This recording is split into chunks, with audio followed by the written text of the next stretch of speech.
something truly special.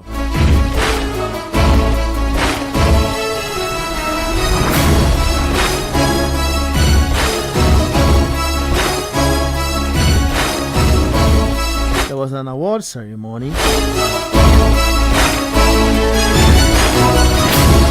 and City FM was part of it. Guess what?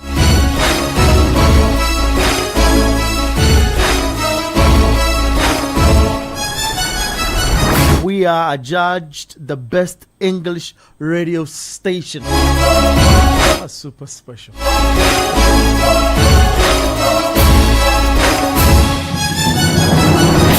I can introduce this again and say hi and welcome to your best English radio station here in the country. That sits well. I know I'm delaying on this intro, but forgive me.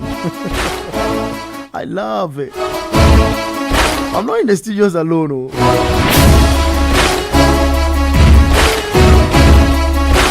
So welcome on board. It's a rich afternoon. Good for us to sit here, waking up to a new day and being adjudged the best English, radio station across the country. This is special. Factus. It's even nicer that it coincides with the anniversary, so it's kind of and it's 21 years, 3 perfect sevens, and we win an award of this nature. It's just beautiful. So I saw it and I was like, God has his ways. Speaking English. Yeah, God has his ways. And we will speak English, and our word will come out. It's really beautiful. I don't feel it's a mistake that happened in the anniversary celebration period. So it just crowns everything nicely. Absolutely. So great, and thank you to the big guys who paved the way as well. We appreciate that a lot. But we're here to talk about a lot of the happenings in football. Yesterday there were major reactions, and I monitored the show, and the icing on the cake was not the Chelsea Wolves game, at 8 p.m. We know Wolves have got 2 points. They are languishing at the bottom of the league. They are not strong enough. So it sits well. If they had obstructed Chelsea, that would have been the headline for the weekend. So pardon us if we don't put the spectacle there. But I have a feel that game between United and Spurs painted a picture that United, I wouldn't say they were lucky. I feel they've gotten this attitude of worst case scenario, we should take a point home.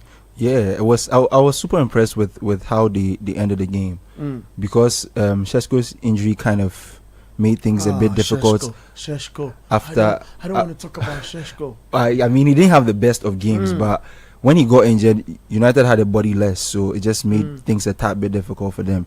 So to go behind in the manner in which they did, then find a way to pull that goal back late in the game, is kind of reminiscent of the Man United that we used to know, the never die spirits that United used to have, where that even when the game is not over yet, like you can't rest because something can come out of nothing. And I think coach even highlighted that it's kind of reminiscent of that version of United. So it's a great thing to see. I thought United would lose the game when Spurs took the lead. So to see Liverpool that goal late back was impressive stuff. But for me yesterday, I think the Arsenal game is the game that kind of caught my attention, especially because Arsenal had not conceded in a while in the league. So to go to the Stadium of Lights and the game wasn't an easy game. Okay. Sunderland took them to the wire. Sunderland after they took the lead, the defensive performance was almost akin to what Arsenal has been doing to teams this season. Barely gave stuff away until they made mistakes themselves, and Arsenal pounced on it. I think it was a great game, and I think Sunderland has managed to show people how human this Arsenal backline can be. True. And if you do your things right and you play to your plan, you can get something out of this Arsenal squad. So suddenly the almost invincible looking Arsenal, funny enough, because they are the only team that have gone the whole Premier League season unbeaten, suddenly look like they are penetrable. It was a great watch. I enjoyed watching that game. Yesterday, Bayern also dropped points. That was another thing. And Vincent Company was furious. He didn't understand. No, I understand him because they went behind first. Yeah. They pulled one back.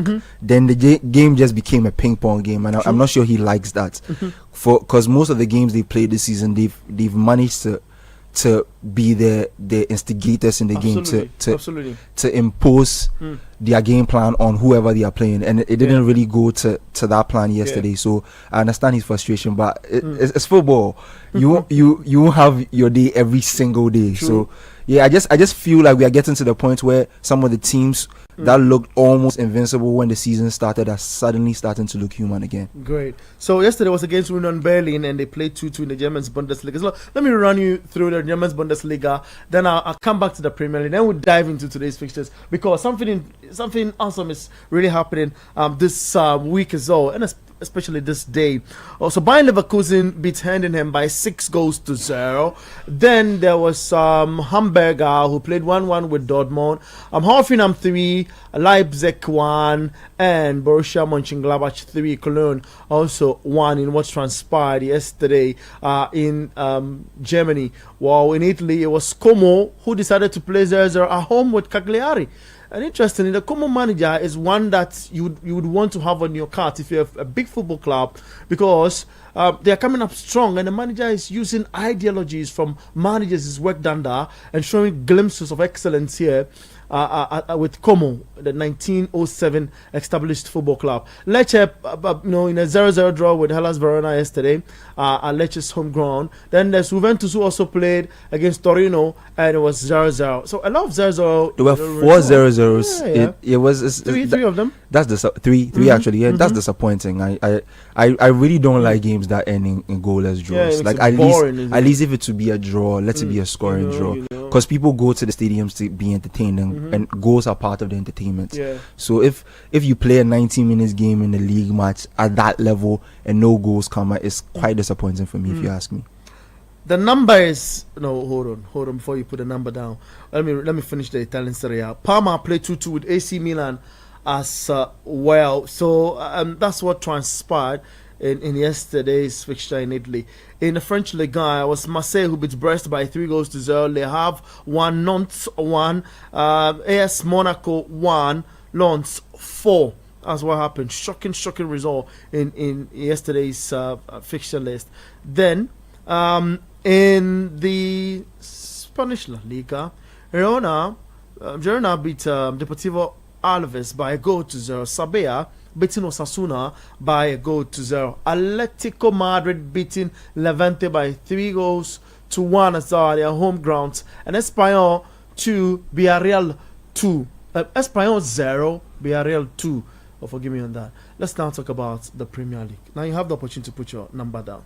0549 986 996 0549 986 996 0549 986 996. And I sing it out so that it sticks on your mind.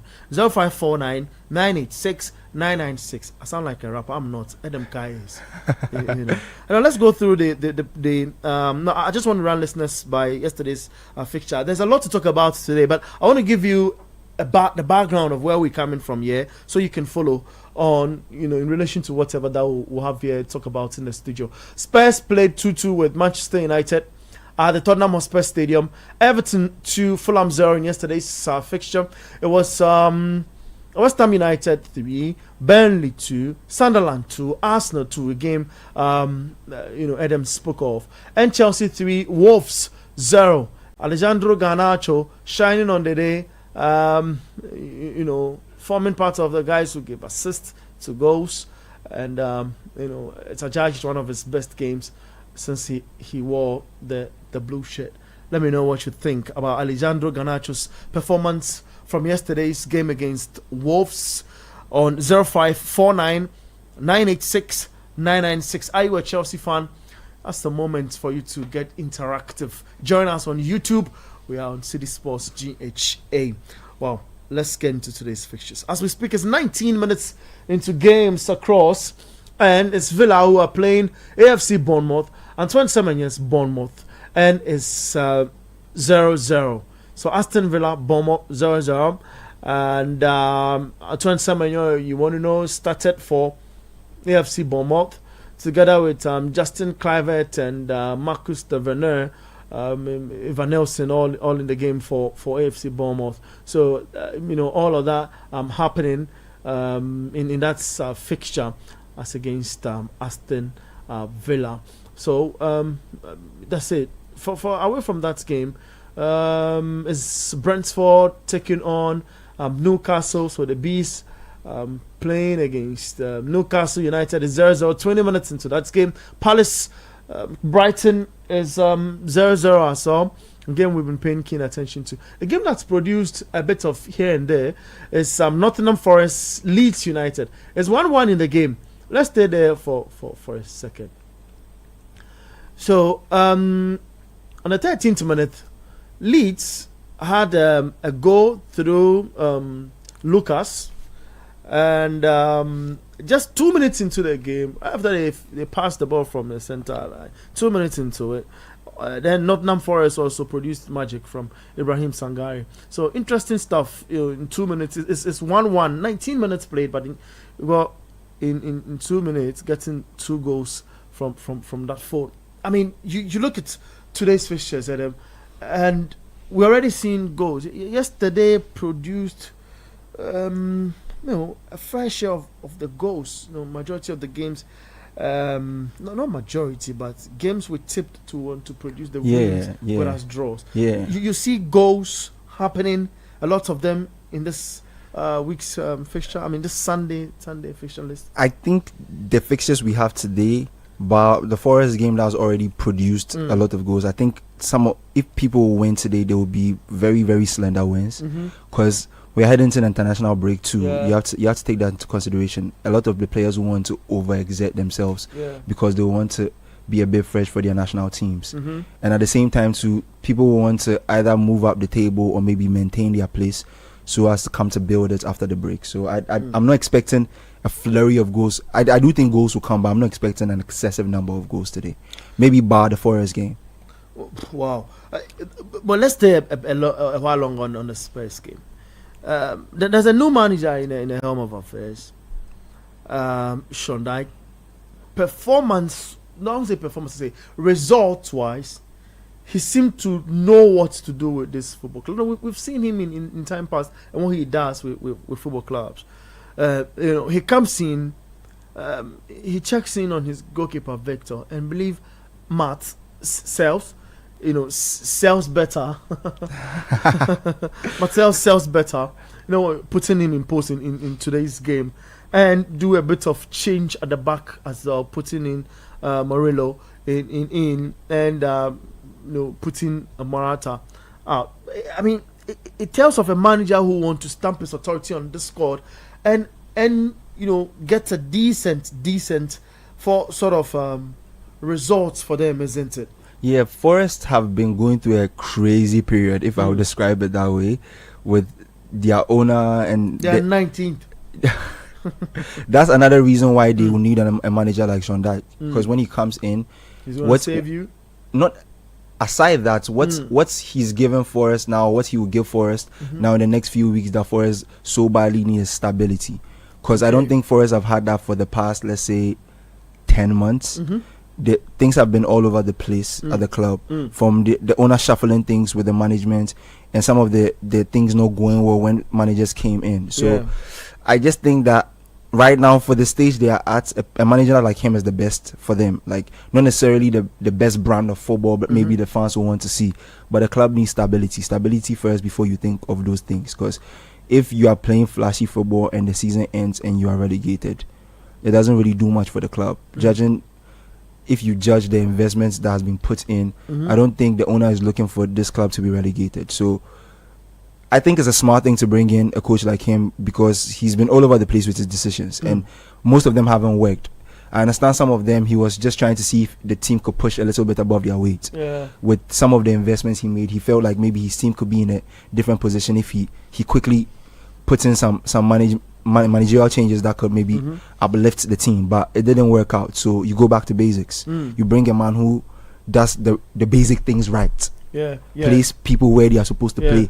Plays a simple and also learn to shush and stay away from the media. With the media and doesn't it's allow not the coach, exactly. no So he comes in. Sean Dyche is that kind of guy. He comes in, does the basic things right. Simple 4-2-3-1 today. Puts people where they are supposed to be at. Doesn't try anything fancy. Gets straight to business. Gets results. The club needs that. The club needs stability. So I want to see what will happen in this game. I hope Forest can pick up the points because Leeds are not in the best place themselves. So, and it's a home game. This is a game that Forest should try and win to put some points up on the board before the international break. It's to build some confidence to them heading into the break so that they can build on that after the break. So they've got Nicolo at the back in that four in front of Marcels, Milankovic, Morillo, and Nico Williams, having Ibrahim Sangare and Elliot Anderson in front as a double pivot, like Adam Riley described in a 4-2, simple 4-2. It looks simple, but it demands a lot of work, though. I say simple because Sean doesn't complicate things. I really like managers like that. I feel like we are losing, like this new era of managers. People like trying too many things. Not that I don't like things being tried, but sometimes the basics are the best. I used to have a friend who always says that, when you're playing football, the best thing to do is to do the basic things right. The other things will follow. If you're doing the basic things right, the other things will just follow naturally. So I like coaches who come in there. They are not coming to complicate things. What is the team suited to? If you look at the team straight, what formation can this team play? You do it there. You put the players in their position, and you just give them basic instructions to get the job done. This is 97.3 City FM. 0549986996 0549986996. You join in on the conversation, share your thoughts, and let's get the show super interactive. So Dan, Morgan Gibbs White, and Nicholas Dominguez in front of the double pivots in Ibrahim and Elliot, and there's Jesus Igo, leading the attack for Nottingham Forest. Forest is a side that's come under a lot of controversies. Looking at their performance from last season, this season looks a bit, cagey because of the drama they staged getting their manager out and all.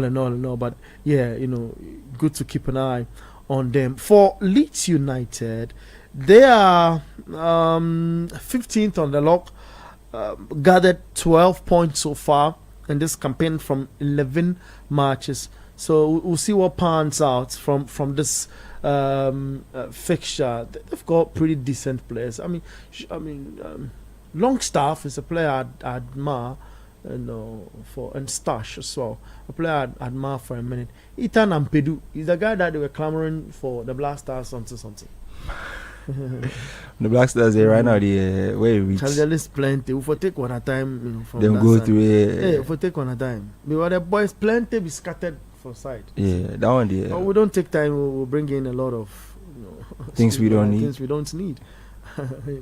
Respectfully. So that's it. Later on, it'll be Manchester City up against Liverpool, and we'll be talking about that as well. Let's get into that game that's produced a goal now. Newcastle United, Brentford. For Newcastle United, well, if you care to know, they are 12 on the league table.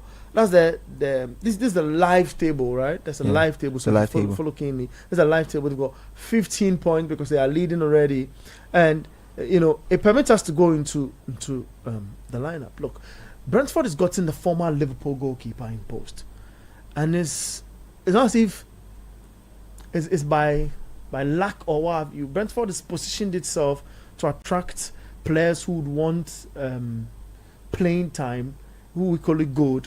And I brought them into the picture. We'll get to talk about them. But the introduction of Nick Voltemada, do you think that he's become that perfect replacement for Alexander Isak, who's not found his footing at Liverpool? I won't say perfect, but he's working so far. Okay. I won't say he's been perfect. He's working so far. Okay, so let's stay within the range of good, better, and best. I feel like he took off faster than Isak did when Isak came initially. So in that regard, he's been. Isak came initially at Liverpool at Newcastle. Yeah, when Isak came to Newcastle, you know my love for Newcastle. I know. So And Isak as well. Yeah, that guy is a good striker. But so if you compare Isak's first season to his, he's probably having a better start to his life at Newcastle than Isak did when Isak came initially. So we'll have to see how things develop. I just feel Newcastle are lacking a bit more when it comes to their midfield, especially with the creativity there. That's one of the things that Walter Matthau brings to the table that like kind of helps Newcastle's front line, because he's very, very creative himself. He's not the number 9 who is very static. For a big guy, he can move, he can pass the ball, he understands spaces and movements, and it helps the front line create a bit more when you have a player like that who understands those kind of things. So he seems to be adapting well to life at St. James's Park really nicely, and I think it's a good thing, because at the start of the season when Newcastle didn't have an out and out striker, they kind of struggled, and I feel like that's what has influenced where they are on the table right now, because they couldn't see off games and kill off games because they didn't have a target man up there to bury the chances. So far so good. Nick Watamade has been doing well. I just hope he builds on it and adds more to the tally and to the creativity. But so far, he's looking really good in the Newcastle team. That's brilliant. This is a team made up of guys I admire so much. So from the goalkeeping space, it's Nick Pope, who is in post for Newcastle United. Faced 3 shots in this game. Saved 1.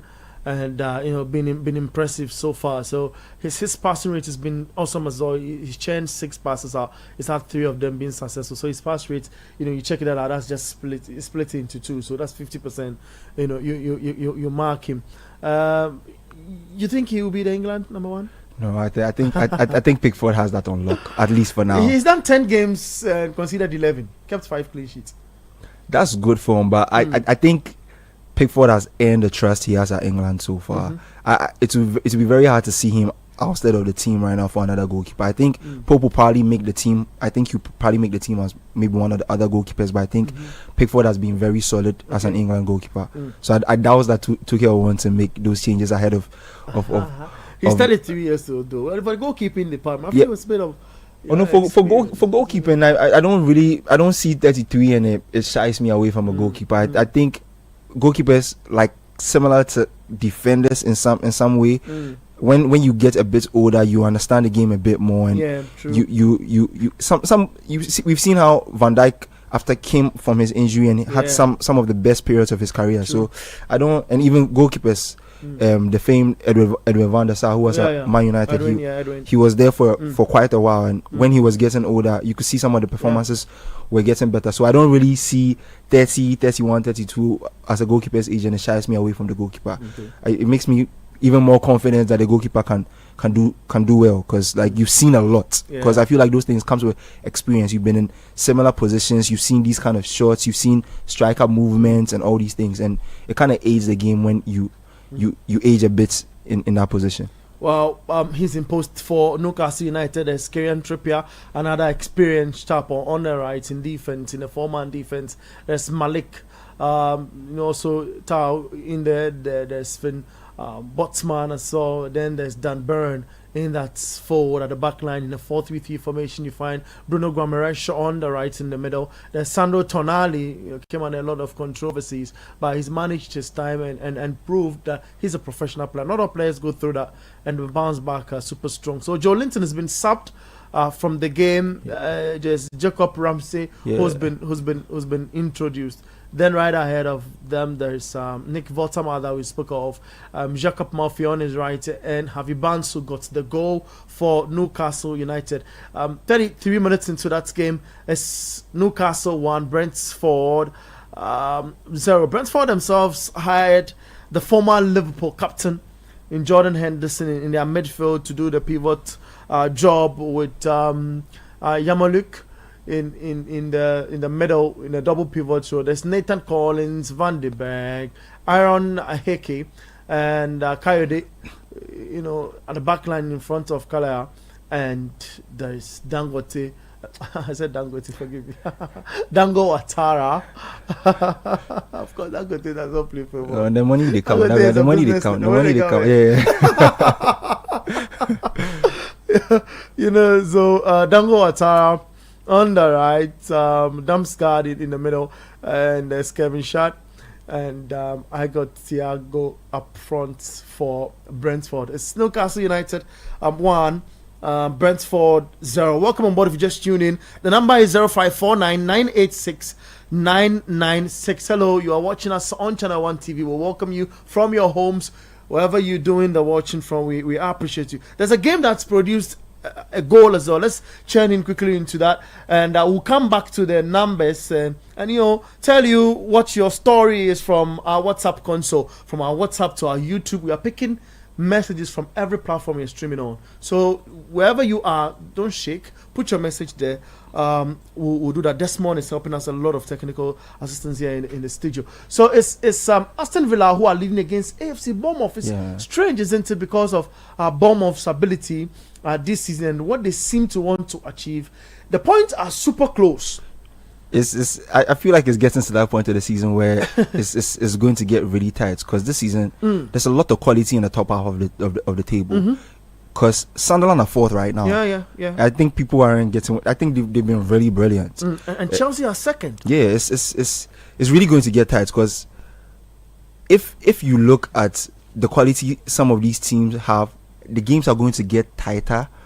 Their margins are going to become really, really slim. And I feel like when it gets to the business end of the season, your manager's prowess will show. Okay. Because if you have a very good manager, those are the kind of things that will edge the situation. That's if you ask me, because of the way the season is going. It's becoming really, really tight. Especially after watching the Sunderland Arsenal game yesterday, I was like, wow. Yeah, because I didn't expect Sunderland to give Arsenal that much of a fight. Like, I thought Sunderland will huff and puff, and Arsenal will eventually break them down and run away with the win. But no, they refused to. And Villa started the season not too good. They've kind of grown into the season. But that game they played against that was Liverpool, where I felt like they didn't offer much when they went to Anfield. They've put up some really nice performances. I like what they did against City, and even prior to beating City, they put in a string of performances prior to that game. So I've liked that, and Bournemouth themselves haven't been bad. So it's really getting interesting at this point of the season. I remember Pep saying that nobody wins the title in November, and I think this week everything is tilting in that direction. So it's really interesting to see. Regis it's become a manager to watch out for. I was telling you about Fabregas and Como, right? Yeah. I feel he's another manager to look for. Yeah, but I feel like Fabregas needs a bit more time. a bit more time, because even before the season started, the Inter job kind of was calling to him when Simeone went over to Saudi, and he decided to stay over Como, and I think that was the best decision for him, because sometimes the manager looks bright, then they take him to a place where the pressure is really, really high. Inter is not an easy seat to sit in Italy. So I feel like he should build himself at Como, work with the players he's working with now, get a bit more experience at the top level. Then at least maybe after this season, I even want him to do another season at Como. Yeah, because sometimes I feel like that happened to Lampard. Lampard rushed a bit, and now he's gone back to Coventry, and he's not doing bad himself. I hope he manages to get the team promoted. True, he's not bad. The last time I watched their game, and he's not bad himself. So sometimes like that kind of steady progress is needed before you jump to the big seats. So I just feel like Fabregas need that, but the signs so far are fantastic. Fantastic. Them indicates it's Villa 1, Bournemouth 0. So Villa starting with Emiliano Martinez in post for this game. There is Matikash in the 4-2-3-1 formation. There's Matikash, Ezri Konza, Pau Torres, and Lucas Digne in defense. Then Abubakar Kamara, who's received a yellow card, and Amadou Onana, a name a lot of United fans wouldn't want to hear. Onana, he's a midfielder for Aston Villa. I'm not saying the Manchester United Onana, pardon me. I'm only saying Amadou Onana. The name Onana, strange in United fans or faithfuls, yes. John McGinn, Morgan Rogers, Emiliano Buendia, and Oli Watkins I think Watkins has been calm this season, hasn't he? Yeah, he's kind of gone quiet. I don't know whether he started the season with an injury. That's what I'm not too sure about. If he didn't, then it's been a bit disappointing. Because I don't know whether maybe the kind of moves that were touted for him during the summer not going through have kind of disappointed him. Sometimes it happens to players. Players are human beings. They don't get the move and they don't really feel the energy of the team anymore. They don't feel like they want to give their all to the team. I don't know whether that's what's happening to him, but if you treat things that way, it doesn't really inure to your benefit. True. Like, I think he should pick himself. He's trying to pick himself up and get back to the Watkins we used to know. Yeah, because it's not over yet. It's like I think he's probably assuming he's at the tail end of his career because he's in his late 20s, approaching 30, and a move like that to maybe a Man United or maybe one of the other top teams would have been great for him at that point in time of his career. But at the same time, if you don't play well, even after that, what does that say about you? Are you going to get the move? I'll use Gay as an example. He probably had the most disappointing summer amongst a lot of players. His move was pretty much done and it didn't go through, but he still puts up really great performances for Palace. Yeah. So sometimes I just feel like I just don't know whether he started the season with an injury. Maybe that could be the reason why his form has tailed off a bit. But if he didn't start the season with an injury, I'd really like to see him get back to his best, because I think at his best he's one of the really good strikers in the division. I feel when the scripture says it is appointed to man to suffer for a while, and after suffering, enjoyment, footballers should understand that. Sometimes the enjoyment's sweet and people want to enjoy forever. You know. But it doesn't work like that. You get it. So Emiliano Buendia got the goal for Aston Villa. It's 40 minutes into that game against AFC Bournemouth. They're leading by a goal to 0. And for Bournemouth, they have the former Chelsea goalkeeper in post, Petrovic. There's Adam Smith on the right, Marcus Senesi, and Milosevic in the defense line as well. Then Andre Truffet as well. Alex Scott in the middle together with Tyler Adams, Antoine Semenyo, Justice Kluivert, Travener, Evan Nelson for AFC Bournemouth. I look at the numbers for Antoine Semenyo, for example. It's Aston Villa 2, Bournemouth 0. Yeah. Onana just scored a goal. Yeah. Well, for a minute, we spoke about Onana, didn't we?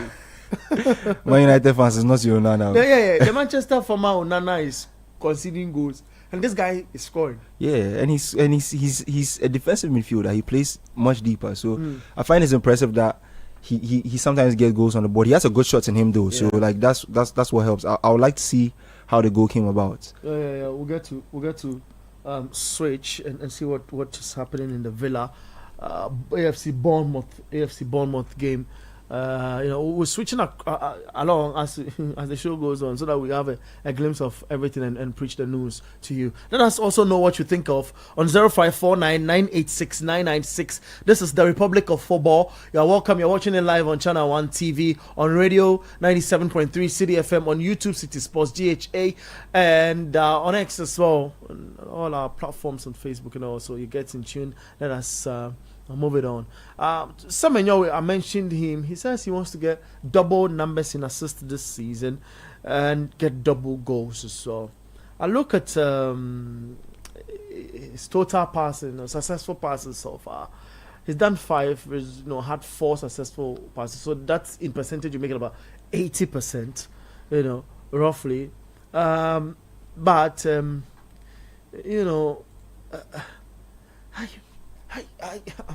worried a bit to ask this question, but I have to anyway because it's the job we do.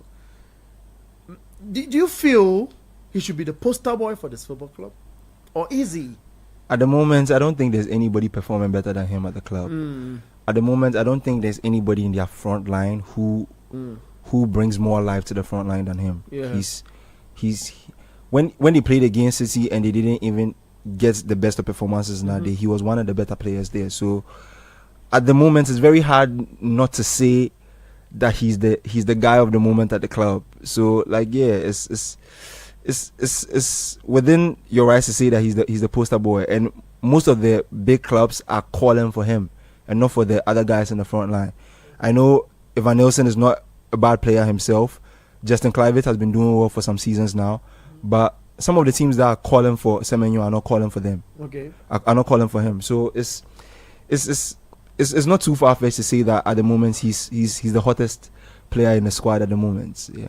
Okay. I'm great. I do think that he should at least see the season out there. Okay. I'm hearing a lot of January talks about moves to maybe an Arsenal or a Liverpool, but I think he should stay put for this season. At least finish the season and try and put up the double digits in goals and assists at Bournemouth this season.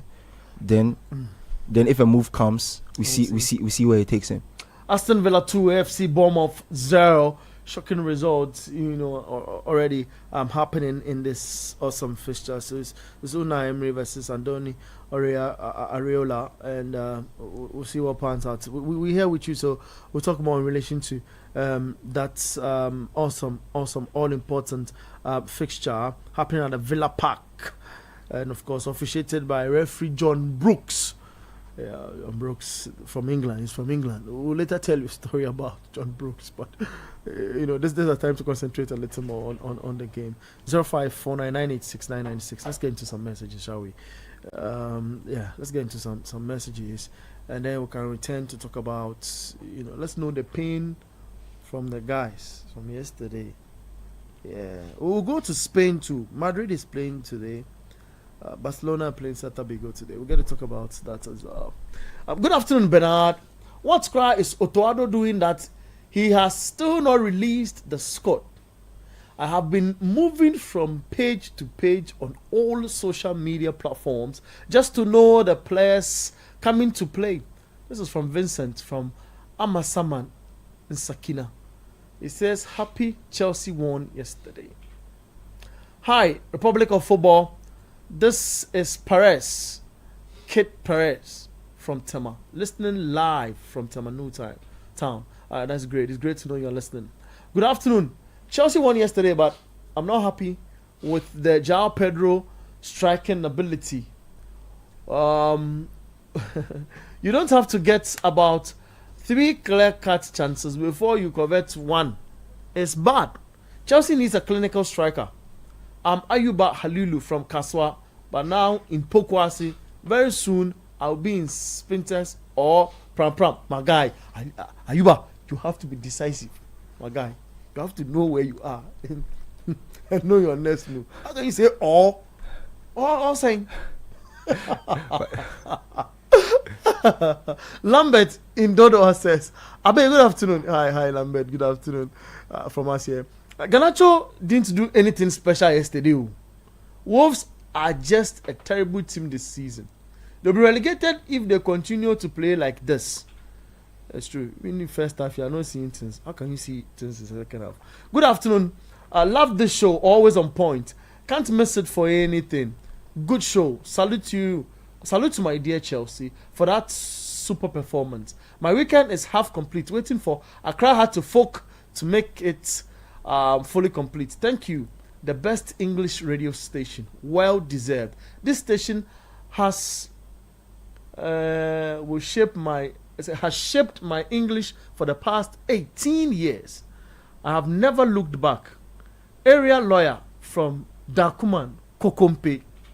I love Kokompe. The name sounds sweet to me, like Kokompe. You have to be hard. You have to be a hard guy to live in that vicinity. Let's go into YouTube. Capricorn Governor says Chelsea will win the Premier League without any doubt. He has an emoji that is raised the hand like this. What does that mean? Like when you go to a court and then you have your hands like you pledge or something? I have no idea what he's trying to put across. I have a lawyer friend. But that's very bold to say Chelsea win the league. Very, very bold. I have a lawyer friend. He's called Nicolas Nyantechi. He's a Real Madrid fan too. I think one day I should put you here and put him here. Oh, to be what? Yeah.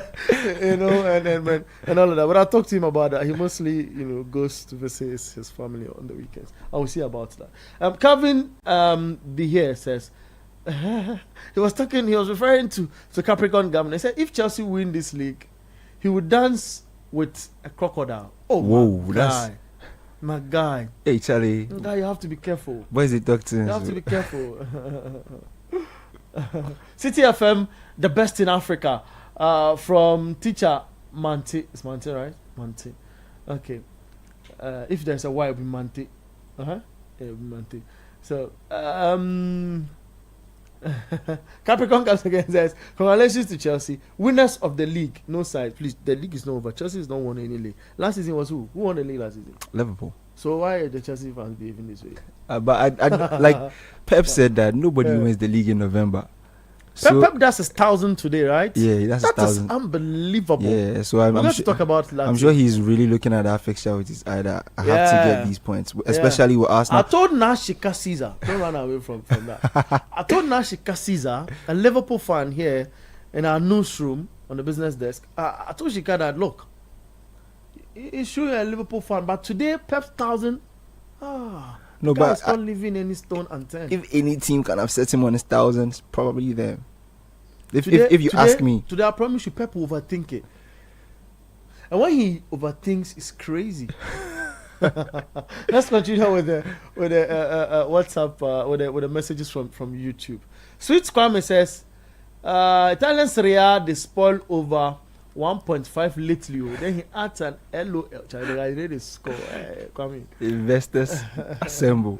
Como, Bayern, AC Milan, Juventus, Arsenal. These are the mafias of this weekend. Hey, this life, this is not fair at all. But we go again stronger. Kevin the hard guy. It comes again and says, we do again. One up, Nyame, we call on you this day. Bless us with more money. Amen. Amen. We all need money. And for Atlanta, you want to say the least said about them, the better. Early morning pains. How could you concede 3 goals at home whilst I am in church? What sort of witchcraft is this? Come on, go, you can't score. At home, 1 goal per Atalanta, why? He adds, the guy is in church, but It's in pains. Safia pains. Safia pains. Sweet Kwame has a message. We'll get into the messages. We good? Can we go? Let's go into the messages. Great. Sweet Kwame says, Bournemouth is falling gradually. Difficult to believe, but let's see about that. Maybe just today's fixture, the last 2 fixtures. I'm still sick from yesterday's draw. Can't even sleep. Ish. We're still talking about the inability for clubs to get 1 goal, just 1. That is from Cove Town, baby. By the way, them tear it go me rough. I think he's talking about they're having fun. They're having fun with the YouTube stuff. We love it. As a Man U fan, any Onana disrespect in the studio will not be tolerated. He is a Barcelona legend. Put some respect on his name, and then he adds a laughing emoji. That's fine. Join a discussion on 0549 986 996 0549 986 996. So this is our show. Games on halftime for a second. It's the Villa game which is still running because we got 7 minutes on, and we'll see about whatever transpires in that game. We'll paint a picture for you. But so I'll run you through. Then we shoot our attention to Spain. So it's Villa 2, AFC Bournemouth 0, Brentford 0, Newcastle 1 at halftime, Crystal Palace 0, Brighton 0, Nottingham Forest 1, Leeds 1. Later at 4:30 is Manchester City up against Liverpool. So Manchester City up against Liverpool. We'll talk about that game as well. It's just some 7 minutes into 3 p.m. and it's a good time you join the show because we've got a lot of time to spend here on the show. And in Spain, Athletic Club finished Real Oviedo, or they finished that game by beating Oviedo by 1-0. Later at 3:15, there's Rayo Vallecano up against Real Madrid. And now Vinny says he's going to be a good boy. For a second he's been misbehaving. He's realized that he's been misbehaving for a minute. Mallorca versus Getafe. Valencia up against Real Betis.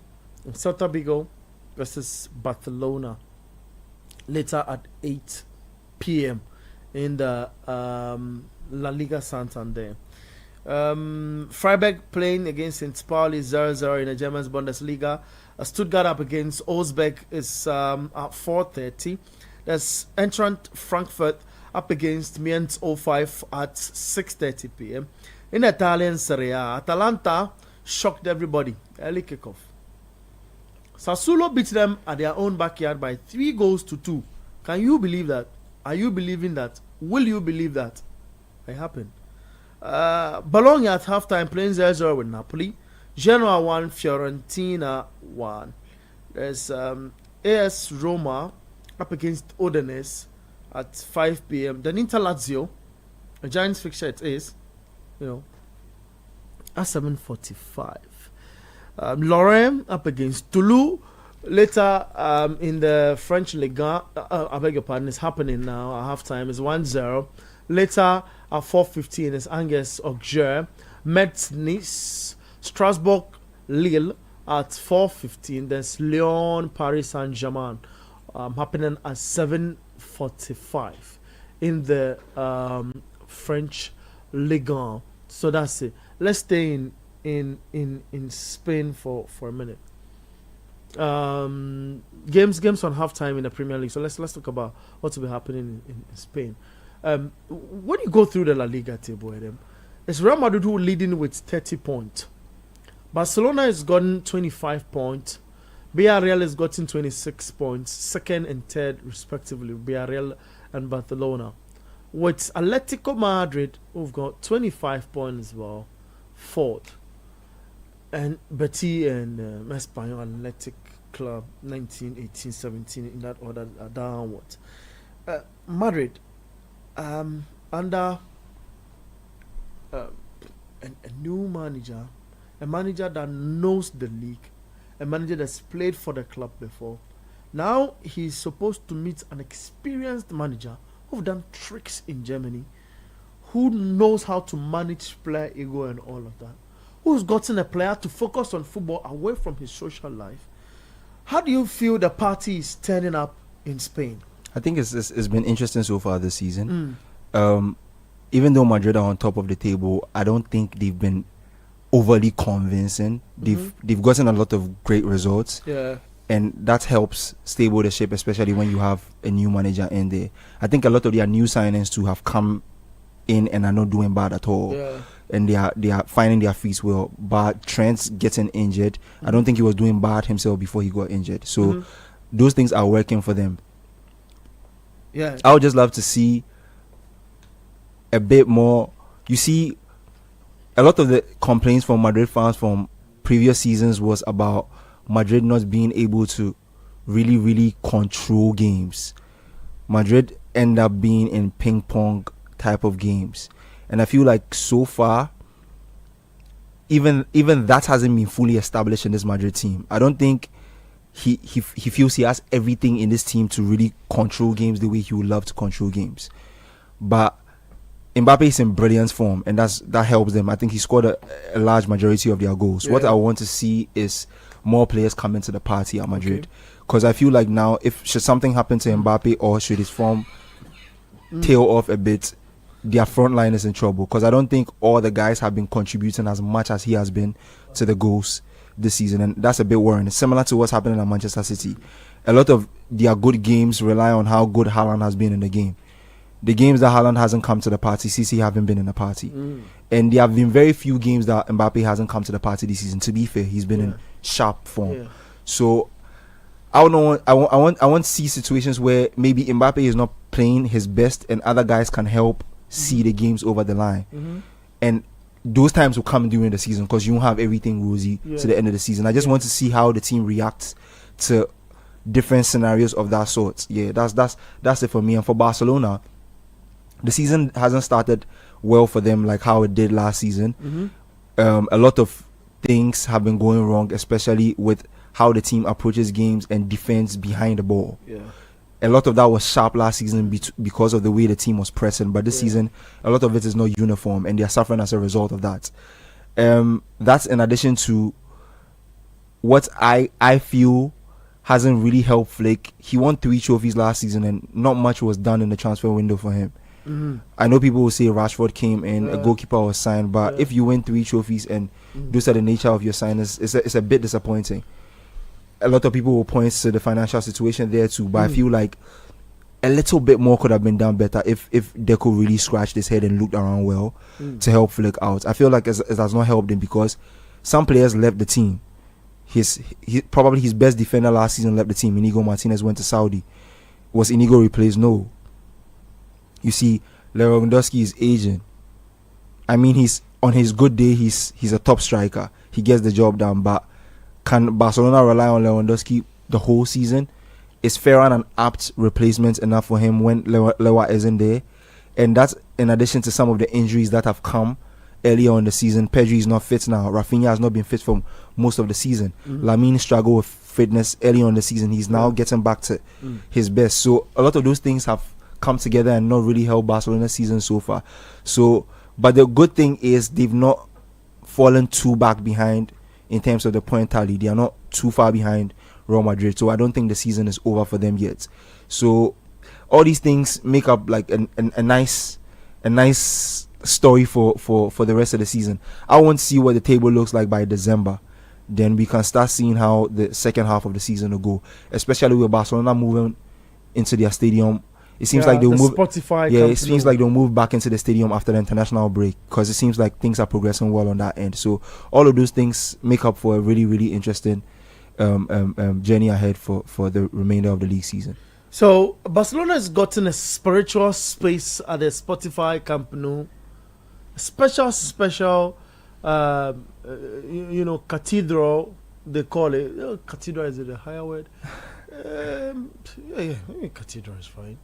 It's a chapel sort of, built, somewhere in the stadium for footballers and tourists as well who would love to get in and take some shots and all of it. So of course they believe that the club's history is tied to that, and it reflects their religious or observance and all of that. They've been holding mass there and all of that within the I saw, and I mean, it's special when a football club paints that picture. And I was watching the video of the Spotify Camp Nou. The first training session that was held there after. Yeah. Before the training session, there was a camera entering spaces, and I saw the cathedral, and I'm like, ooh, this is beautiful. And I saw when Lewandowski entered that space, I feel it has a weight on these footballers, doesn't it? Yeah. Because my godfather tells me football is spirit, because the air in it is spirit. That's God. So football is spirit, yeah. So I mean, if a club respects that and puts a chapel in its facility, I feel it stands out and brings football, religion, culture, and all of that into that perspective. Yeah, the Spotify Camp Nou is a monument to football. It's a very historic facility. If you go back as far back as the Spanish Civil War, was a place where the Catalans found refuge. So it's an important facility for the Barcelona people generally, not even just the football club. So it would be great to see the team go back there. There are a lot of players in this squad that have never played in the stadium. Flick himself has never coached a game in the stadium. So it does mean a lot. He said in his interview that it will make a big difference when the team returns there eventually. So I think everybody's looking forward to going back there. The fans themselves didn't like how far back the stands are from the pitch at the Montjuic. It kind of doesn't help raise the morale of the players. And at the Spotify Camp Nou, it's quite different. It's quite different there. So I feel like a lot of things will change when they go back there, especially for the home fixtures. So I'm sure a lot of Barcelona fans are looking forward to that. They had an Archbishop of Barcelona blessing it when the inauguration was done, a mass and a blessing service. was held. I respect Barcelona a lot for respecting that tradition that football also adds a bit of Religion and all of that, and drawing everyone close. 0549986996 0549986996. This is the Republic of Football on 97.3 CTFM on Channel 1 TV on TV, and of course on City Sports GHA on YouTube, and all other platforms that you're doing the watch. We go for a short commercial break in here. On return from the break, I'll take your messages. Then we'll talk about the games that return from the break, plus other interesting, super interesting stuff on the show here on the Republic of Football. We'll be back.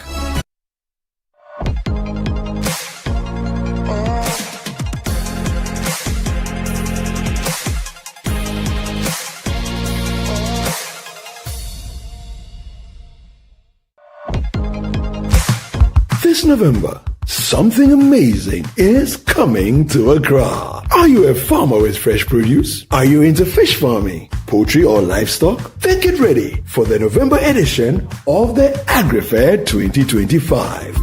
Yes, AgriFair 2025. It's happening on Friday the 28th to Sunday the 30th of November. It's happening at the A4 Southern Children's Park, and it's 10 a.m. to 6 p.m. each day. It's the ultimate weekend marketplace. From fruits and vegetables to poultry, livestock and fish to agro-inputs and processing machinery, all at unbeatable farm gate prices. Whether you're selling or buying, this is your chance to connect, trade and grow. Enjoy the freshest farm produce, sizzling kebabs, and a vibrant marketplace atmosphere all in one space. Register now and secure your spot. Call 0558-973-973 for more information. AgriFair 2025, where culture meets innovation.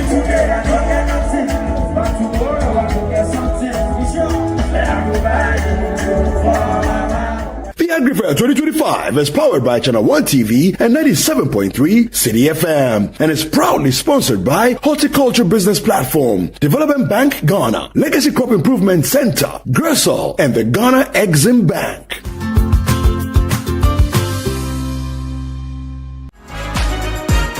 This week on the Upside Down Show, we're taking a trip down memory lane all the way to 97.3 City FM as we celebrate 21 years of relevant radio. Join Frima Edunyame as she sits with Bernard Avle, Clement Kapam, and Richard Sky to reminisce, reflect the moments that shaped City FM's incredible journey. Bernard was telling me that this is the first time I'm hearing that he used to be a news anchor. City FM live from number 11, Dr. Martin Loop in Adabraka in Accra. When I got the invitation to go to the presidency as a correspondent, and Samen Sports and say, "Hey, where are you going?" I said, "Oh, I'm going to the presidency." He said, "No, you're not going to the presidency again. Go to parliament." Because we were young, we were allowed to make mistakes, but we were not permitted to repeat the mistakes. The station has learned the hard way. You will fail a lot, but you start again. Right. You'll be humble enough to adjust. Let me also say congratulations, to you guys. Yes. You've done amazing. Yeah. A lot of people started this journey. They are nowhere to be found. Make a day this Sunday at exactly 7 p.m. for the Upside Down Show, only on Channel 1 TV. In a world filled with challenges, we all need guidance, hope, and a lifeline to anchor us. This is Lifeline, and I'm your host, Fred Crunchy Mensa.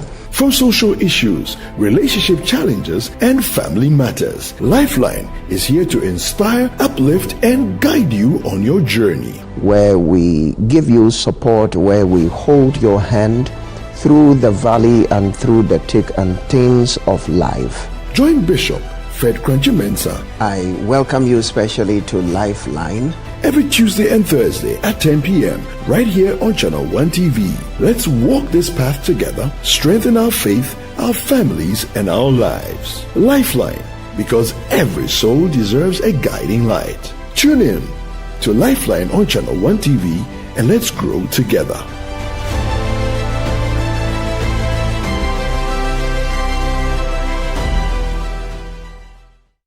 996. My guy Payday sent me a message. He says I should put the number out again. Pay Dizzy. I put the number out. I wait for your message. Yeah, so a lot of people coming in my DM, they want to send their messages. Payday is a United fan. So Dizzy, I want you to tell me about United and the happenings. Yeah, I know you are watching. Okay. He's not only watching on TV. He's tuned in as well and on radio as well. This is lovely. It's nice. So keep it up. Let the boys also do same. And 0549986996 0549986996. So there you go. Dizzy, all the guys who didn't have the number we put it out there. Your messages will come on the WhatsApp console. So that's our WhatsApp console. If you're following us on YouTube, put a number, put your message in the box as well. Sometimes we even pick interactions between two people, and what they are bantering, and all of that. We'll talk about it on the show. So great stuff in there. Dizzy is laughing. He never expected I mention his name on the radio. Let's go through the result.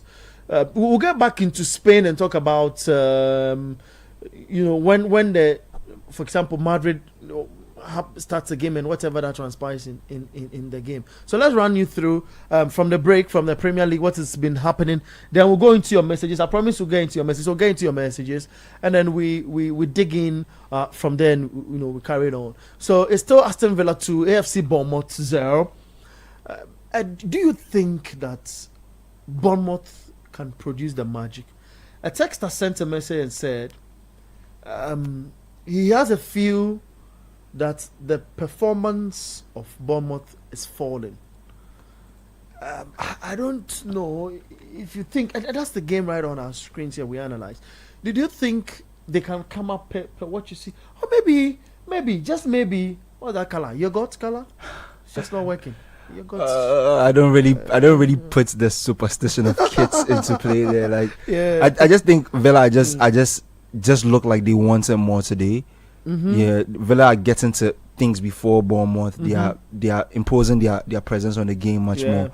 It's just sometimes the game can be going that way, then one thing happens, then everything switches. Yeah. So it's to be up to Bournemouth to take an opportunity if it presents itself to them. But so far, Villa have definitely been the better team. They are on the front foot, trying to, and they are in front of their fans, so they are trying to impose themselves on Bournemouth. So Bournemouth will just have to find a way to get behind this Villa defense, who have really looked sturdy today. And when they do get the chance, you bury it, because sometimes in games of this nature you don't really get chances. When they come, you bury it, and the game can turn on its head. But so far, Villa just seem like they wanted more on the day. Interesting stuff from AFC Bournemouth in that game at the Villa Park between Aston Villa and AFC Bournemouth. There is Brentford, Newcastle United also in the making, and it's still Newcastle United leading by a goal to 0. And it's interesting, what's the no, not away. I nearly said what the away clubs are producing this week, but it's not it. At the GTEC Community Stadium, you lose there as a problem, and it should be a problem.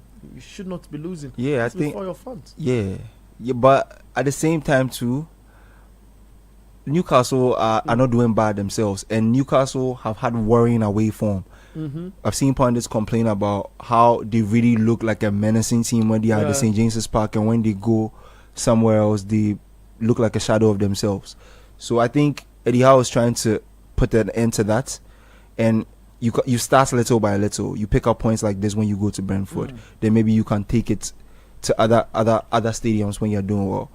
But I wouldn't really blame Brentford too much if they don't come away with the points in a game like this, because I feel like as good as their team is, if you look at their team in comparison to Newcastle's team, Newcastle just has much better quality.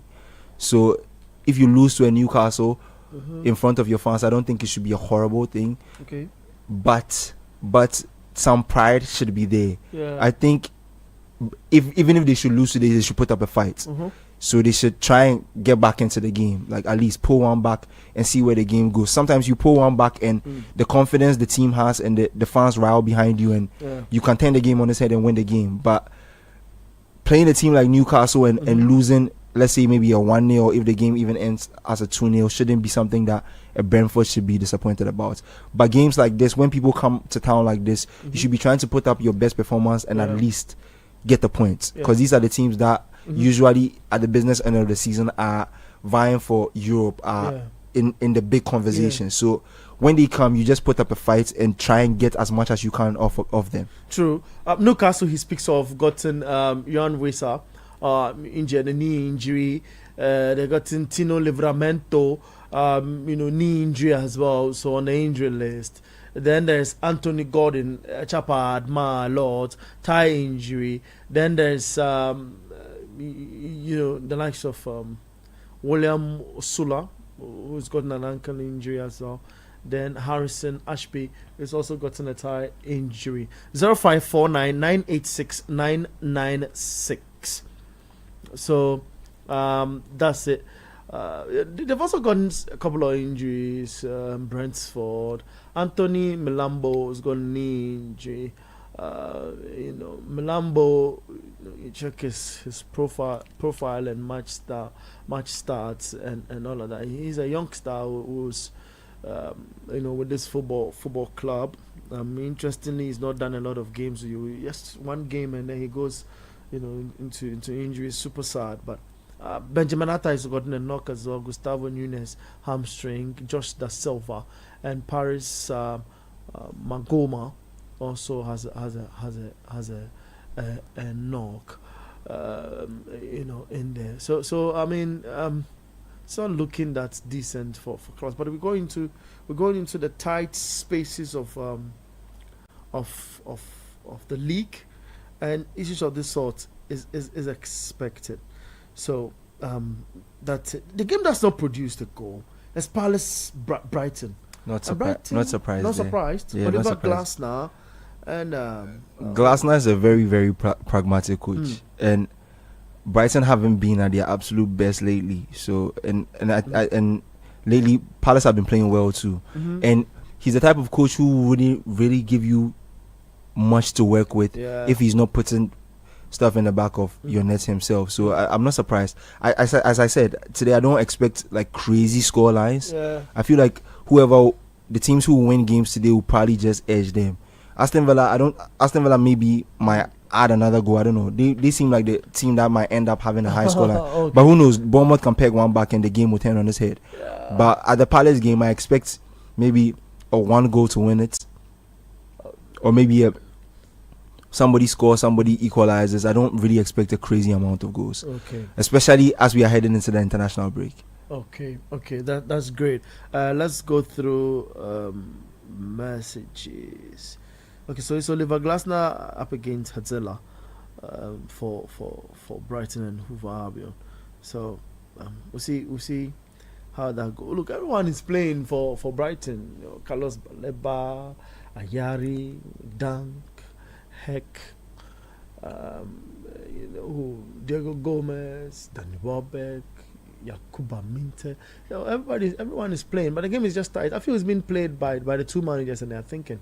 Yeah, I think as I said, we are at the stage of the season. Leeds sits just above the relegation zone. Yeah, and I don't think they will want to give anything away in that Forest game to jeopardize their position. So with the way it's tied at 1-1 right now, Leeds will probably want to maintain that and not really do much, or maybe if they can get a win. Forest themselves too will look to get points on the board. So everybody will be playing in the way that they wouldn't want to give too much away. At the same time, if they see an opportunity, they want to seize it. So those kind of dynamics make for really, really tight games. Like I think if you go across most of the other games that happening today, it's a similar situation. I don't think Palace want to give too much away themselves.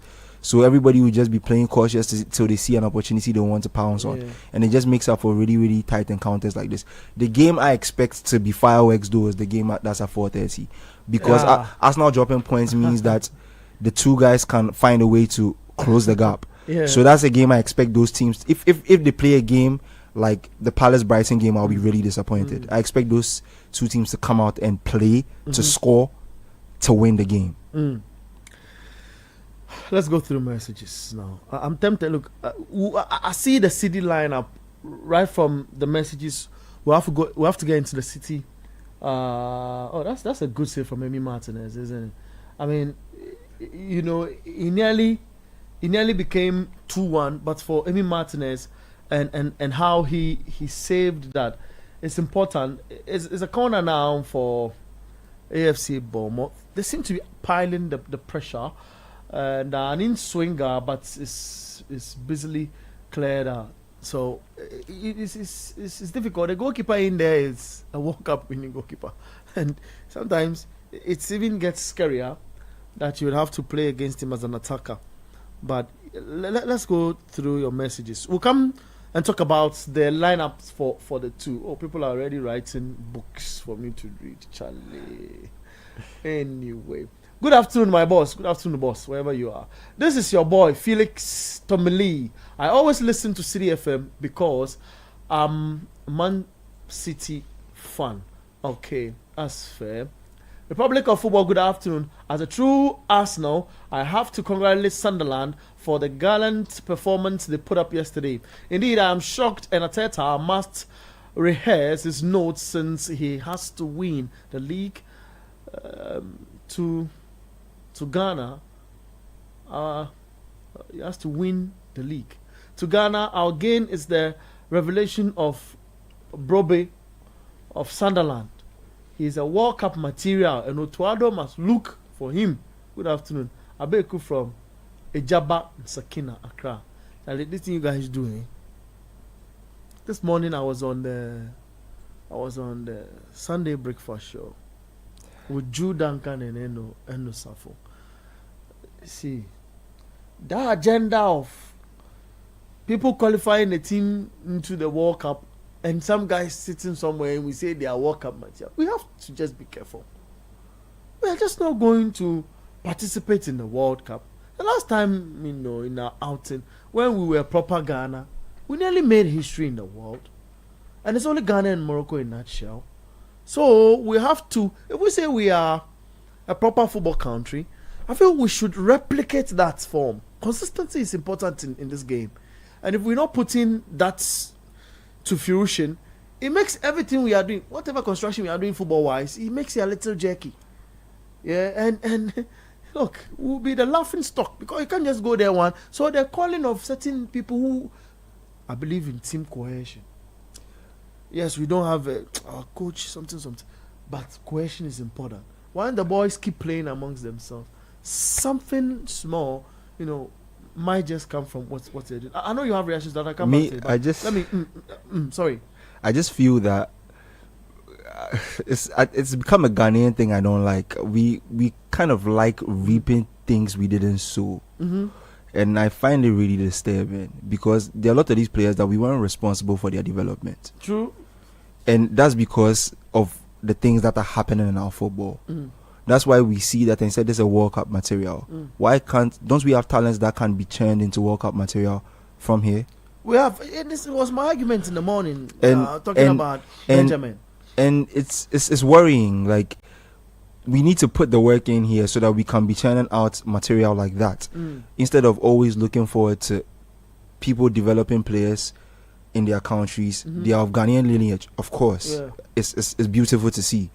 But then I would love to see a player of that quality come from here and make it into the national team. Absolutely. So I'm not frowning against anybody being called up. Don't get me wrong. That's a different conversation for another day. I just feel like these things mean that we have to go back to the conversations that actually need to be had. And we lose sight of that anytime these things come up.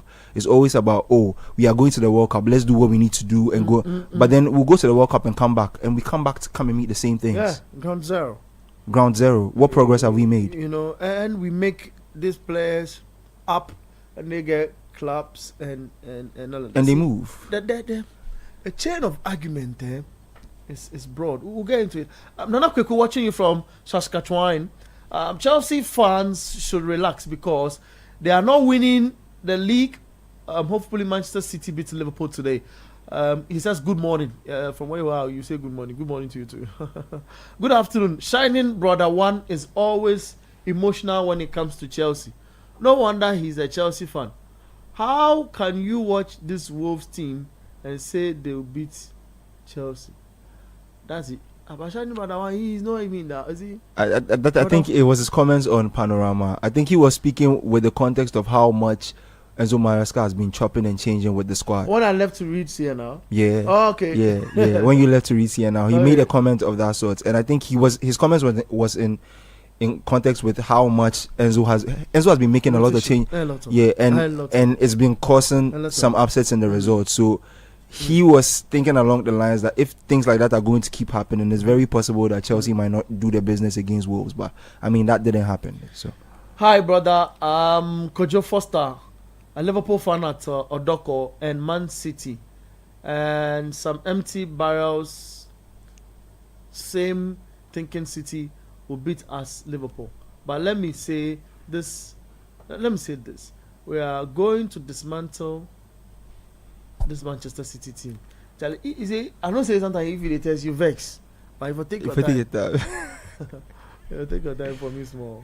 Emmanuel from Oyibi, in this life, it's not easy to work with young people who have potential. And so Maresca is doing awesome with these guys. Mistakes will come, but the coach is doing well. Let's take things easy with the team. I love Adam's voice. Adam is a rapper. You should be listening to, his tracks. What's the name on FJ's everywhere. FJACE on all streams, right? All streaming platforms. Say that again. FJACE on all streaming platforms. That's it. You need to listen to him. He's a smooth rapper. I love Adam's voice. He's good with his analysis. Much appreciated, of course. Thank you very much. You can't be here in this company. Did you hear we just won that award? Did you hear that? Manchester City is winning 2-0 today. Kid Perez from Tama. Good afternoon. Oh, Bournemouth. What's happening?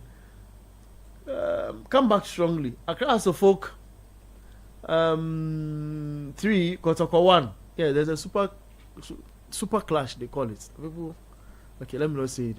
We have to stop positive. So it's coming up. I have to focus Kotoko, but we even talk about it on the show. Good afternoon, guys. As far as Coach Chris is okay about the progress of our dear Man United, I am okay.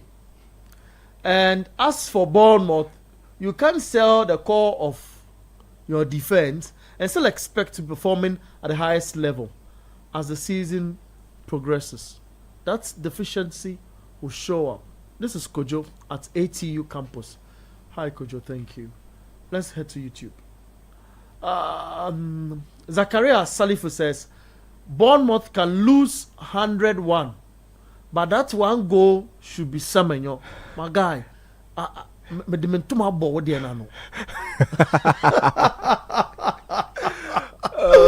investors are worried. You know what I mean? I think he said, my name is Evasi. Where is Coach? Let him come and explain to us why Garnacho became a tourist yesterday, last hour. Coach will come. Oh, developments in the Newcastle game. Brentford has pulled one back. Brentford has pulled one back through Kevin Shaddy. Okay. We'll talk about that. Let me just finish the messages. I feel bad Arsenal couldn't win yesterday, but fair result considering that Sunderland are in a good form. I think the involvement of teams in Europe is also having effect on them. If you check, all the teams that's played in Europe over the week are not doing too well across all leagues. CK from Ashaman. There's a goal in Italy. Yeah, Bologna. Celebration. Bologna. Napoli 2-0. Yeah, Bologna have added another one to their league. Wow.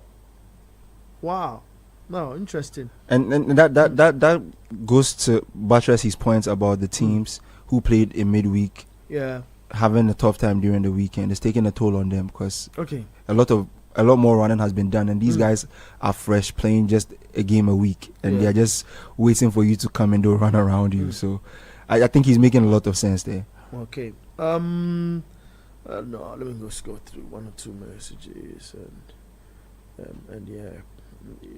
so okay, I have a message from Ohima. So Ohima says she's watching on TV, and so Ohima, shout out to you, your husband and the family. And a couple of people sending me messages that they're in tune. So Kwesi Setra, so from MP. He's with MP. He's also watching. And I see Dubusi also watching from. Since Bournemouth have gotten a penalty. Bournemouth have gotten a penalty? Yeah. And I see. And my guy who said if they beat Bournemouth by 100-1. The goal has to be Mr. Antoine Semenyo. And guess who has the ball? He has the ball. Against the World Cup winning goalkeeper in Emiliano Martinez. Can they score? Make it 2-1. Antoine Semenyo in jersey number 24. Oh, he's going with the right foot with this one. Yeah. Let's see. We pause for a moment because why did you go with the right foot? Why? Semenyo Antoine, misses the penalty. Well, I should say saved by Emiliano Martinez. It's a World Cup winning goalkeeper. That's He's huge. He's a 6-footer. Man, I look at him. This he misses.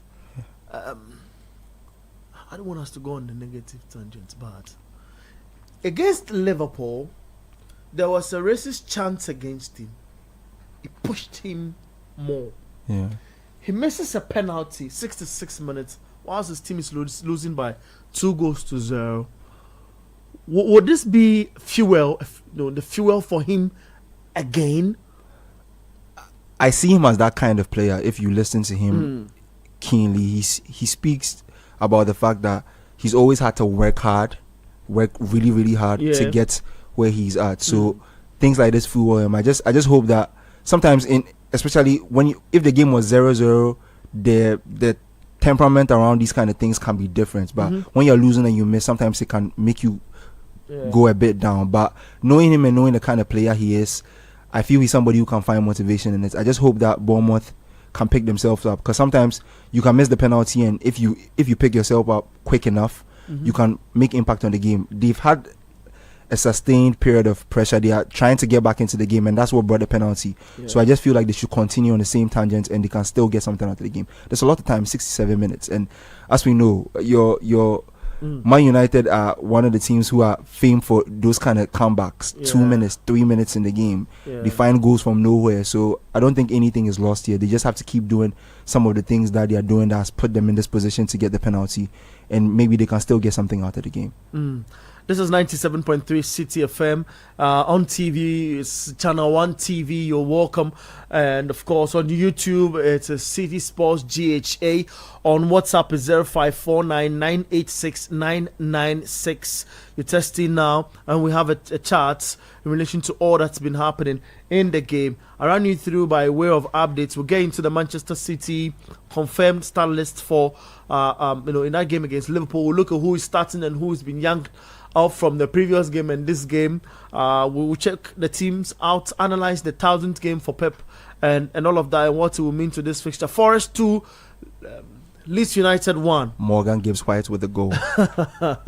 So there you have it. Shandike, crazy manager. Stability. It's important. It's very important. And Forest have missed that for a while. I'm just happy to see that the club. Shondike is somebody. He's like, you hear the voice. I love his voice. For me, you pay attention to him. It's his voice. It's his voice. I love him. Yeah, and you are not stopping me. Yeah.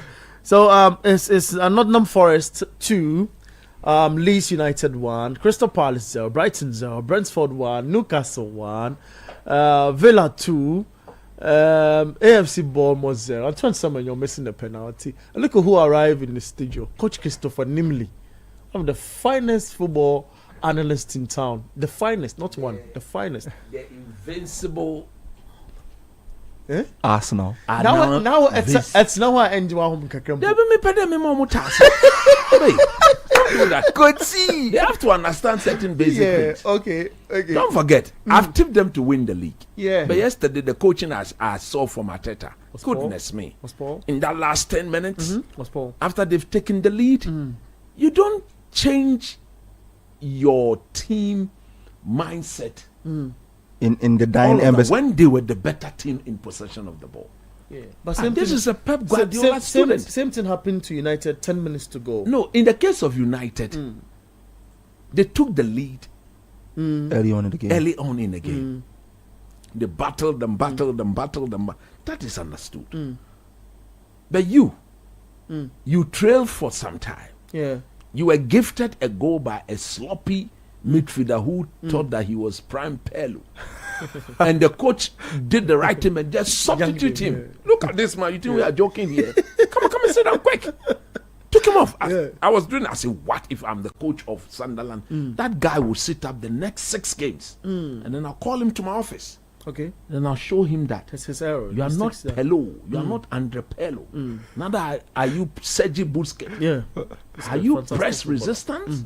How perfect are you in resisting the press? Come on. The next time you sit out the next 12 games, anytime Or you maybe behave you're like not that, a Carrick. multiplied by 2, you are not a Michael Carrick. So look at your opposing coach. Somebody commits an elementary error. Straight, come and sit down. That is coaching.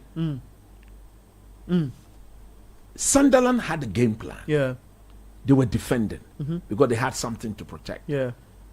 The protection was perfect until that player gave the ball away. Gave the ball away. Yeah. And they paid for it. Yeah. Then the momentum switch. Yeah. The pendulum switch in favor of Arsenal. Yeah. Then your better players, the Eze, the Saka, everybody start dancing and dancing effectively. Yeah. Look at the goal scored by Trossard. Out of nothing. Sheer technical Brilliance, yeah. brilliance. Put the ball in the back of the net. Then Sunderland then decided to open. Good. If I'm the coach, I just tell Declan Rice, stay in position and give the ball to Saka. Saka, who was being virtually doubled upon. Like when I say doubled, the players of Sunderland. The football listeners, they know. You see, anytime Saka picked up the ball, there was a Sunderland player, a Sunderland player. There are 2 Sunderland players There was on a him. proper defensive line cover. Now, when they had to chase the game, Saka was always on a 1v1 situation. You bet your last peswa that he died. You beats that man. Eze, the same. Trossard, the same. Yeah. Moreno, the same. Look at what he did. He substituted Eze, brought him a defender, and withdrew Moreno from his number 9 position throughout the game that he played, and tell him that he should go and join the defense and for them to defend. Well, what do you think was going through his mind to have taken I that such a can't decision? imagine. I think he wanted to protect what he had at that point in time. You see, was that a perfect time to protect the it? best way was to keep hold of the ball. Keep hold of the ball. And that's defending. Technically, you had your players who could have done that. In basic coaching, You see, holding the ball is defending. We've always complained that Mikel Arteta, most often than not, has put the brake on this Arsenal team. And yesterday, in that last 10 minutes, it was a perfect example. The Arsenal faithful, they were completely mad. Look, Ashama, who support Arsenal in this building, he had a work to do. But later, when I told him, he asked me, that coach, I hope we were able. I said, the people, he nearly smashed his hand against the wall. So what? I said, yes, come and see your coach. Come and see your coach. You see, Sunderland were the home team. The moment Arteta did those switch and withdrew, go and look at the goal. Almost about out of the 10, there were 7 of the Arsenal players in the Arsenal box at the time. Yeah. Against Sunderland. Against Sunderland. Yeah. Against Sunderland. He withdrew everybody and only gave Saka or made Saka the proper outlet. So now Sunderland then saw that. So they were very physical. Eze, you couldn't bully Eze. Yeah. And for me, I thought in trying to, you would rather keep Moreno there as a target man. When you get hit it long, to let him hold it and block up and then invite the likes of Saka and Co to go and punish. Rather, he just tactically changed the play. And then I saw him talk to Gabriel Henze, the former Manchester United Argentine defender. The moment they had that little tete-a-tete between the two of them, then the changes just came.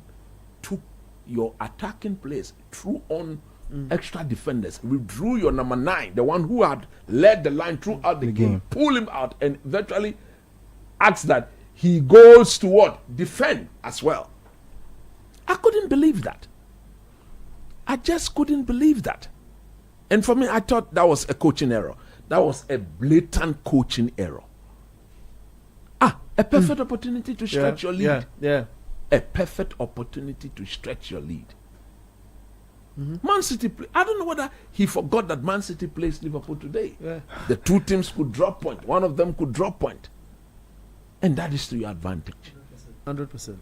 So for me, look, I really didn't get that. I really did not get that. And look at it. Just after conceding, he then released them. They nearly won the game. Yeah. You remember from that Califiori header, which the goalkeeper saved on the line, and then the shot from Moreno was blocked. Yeah. So that should tell you that You should have, if you kept doing the same thing. If you were doing the same thing, clearly Arsenal would have gone on to win the game. 100%. Look, I was pissed. I was so pissed off. I said, me not Ateta for your name.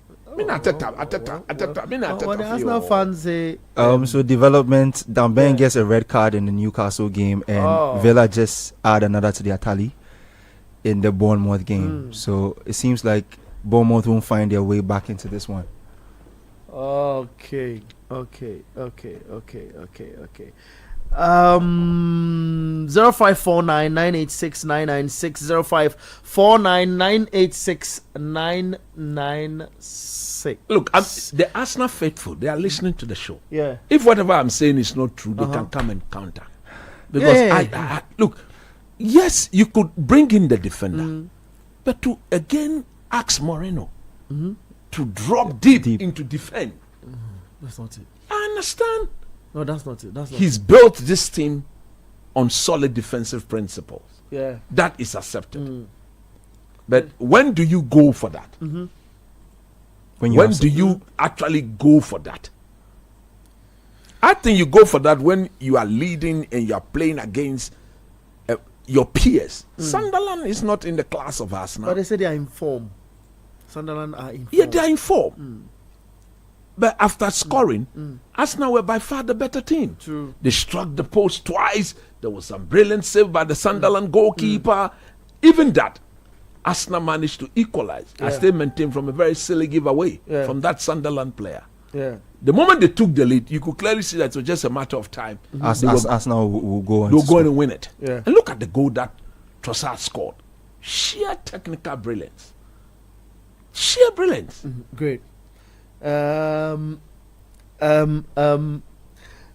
know, it's interesting to know all that's happened. And let me go through some of the messages, because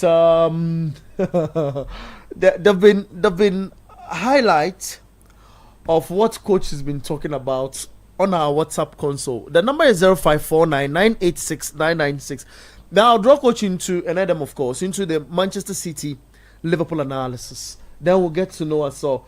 Villa 3, Bournemouth 0. Oh, Antoine Samani. If Arsenal win the league, there are people I'll go to and they will make me fine.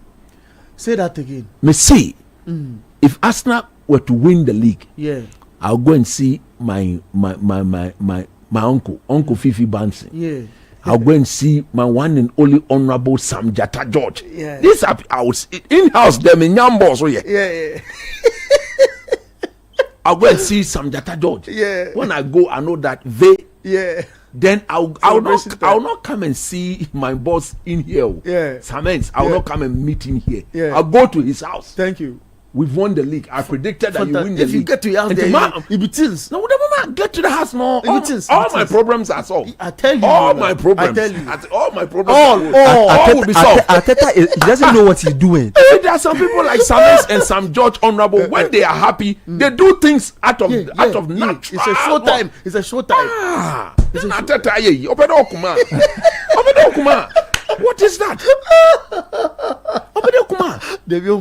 I need so many things to add up to do things for things to happen. What sort of Arteta is Arteta, you are joking. My future. Oh my God! God has connected me to such people. 26 points. God have connected me to such people. They are on top. Why are you trying to break the bonds? Calm down. They are 6 points. What is that? They are 6 points clear. By now there should be 9 points clear. What is 6 points? 6 plus 9. If Man City wins today, 6 Adana. It closes up. 3. Yeah. 6 points there, 2 games. So. Yesterday you should have made sure that it is 3 games. If they don't win today, if they win, you still keep the 2 games. True. What is that? True. Because you have the Wolves them to add it up. What is that? The way he's behaving. Look, the way he's behaving, he should stop that because he's sitting on our blessing. Coach, you have to stop we'll that. We'll be fine. The Lord has said it and it will happen. Good afternoon, guys. Please, I'm watching you live from Santase, Aperi. Today, City versus Liverpool game will be 2-2 draw. Good morning. I am okay. Nana Kweku comes again. He says he's watching from Saskatchewan, and he says Chelsea fans should relax. I think we've done this already. Yeah. This is now a book. Can't do without City Sport. While I am on my way from church, I just put in my earpiece and I'm enjoying the show. Sunderland is doing something this season, especially with a big team. Yeah, baby, just to be proud. I promise you. You know, before we came to this, I was telling you that I feel he should just, book a flight. And we'll go watch one of the games. Yeah, go and watch one of their games. Sunderland is doing something this season, especially with the big teams. They defeated Chelsea in a painful way and played draw with the high-flying Arsenal. Had it not been many injuries in the camp of Tottenham, maybe they would have defeated United yesterday. Bayern also dropping point yesterday wasn't good for the Panthers. He said, had it not been forward. Had not been many injuries. I think the injuries in Spurs He can go and see, at this level, nobody cries over injuries. Every team gets injuries. Yeah. Nobody cries over injuries.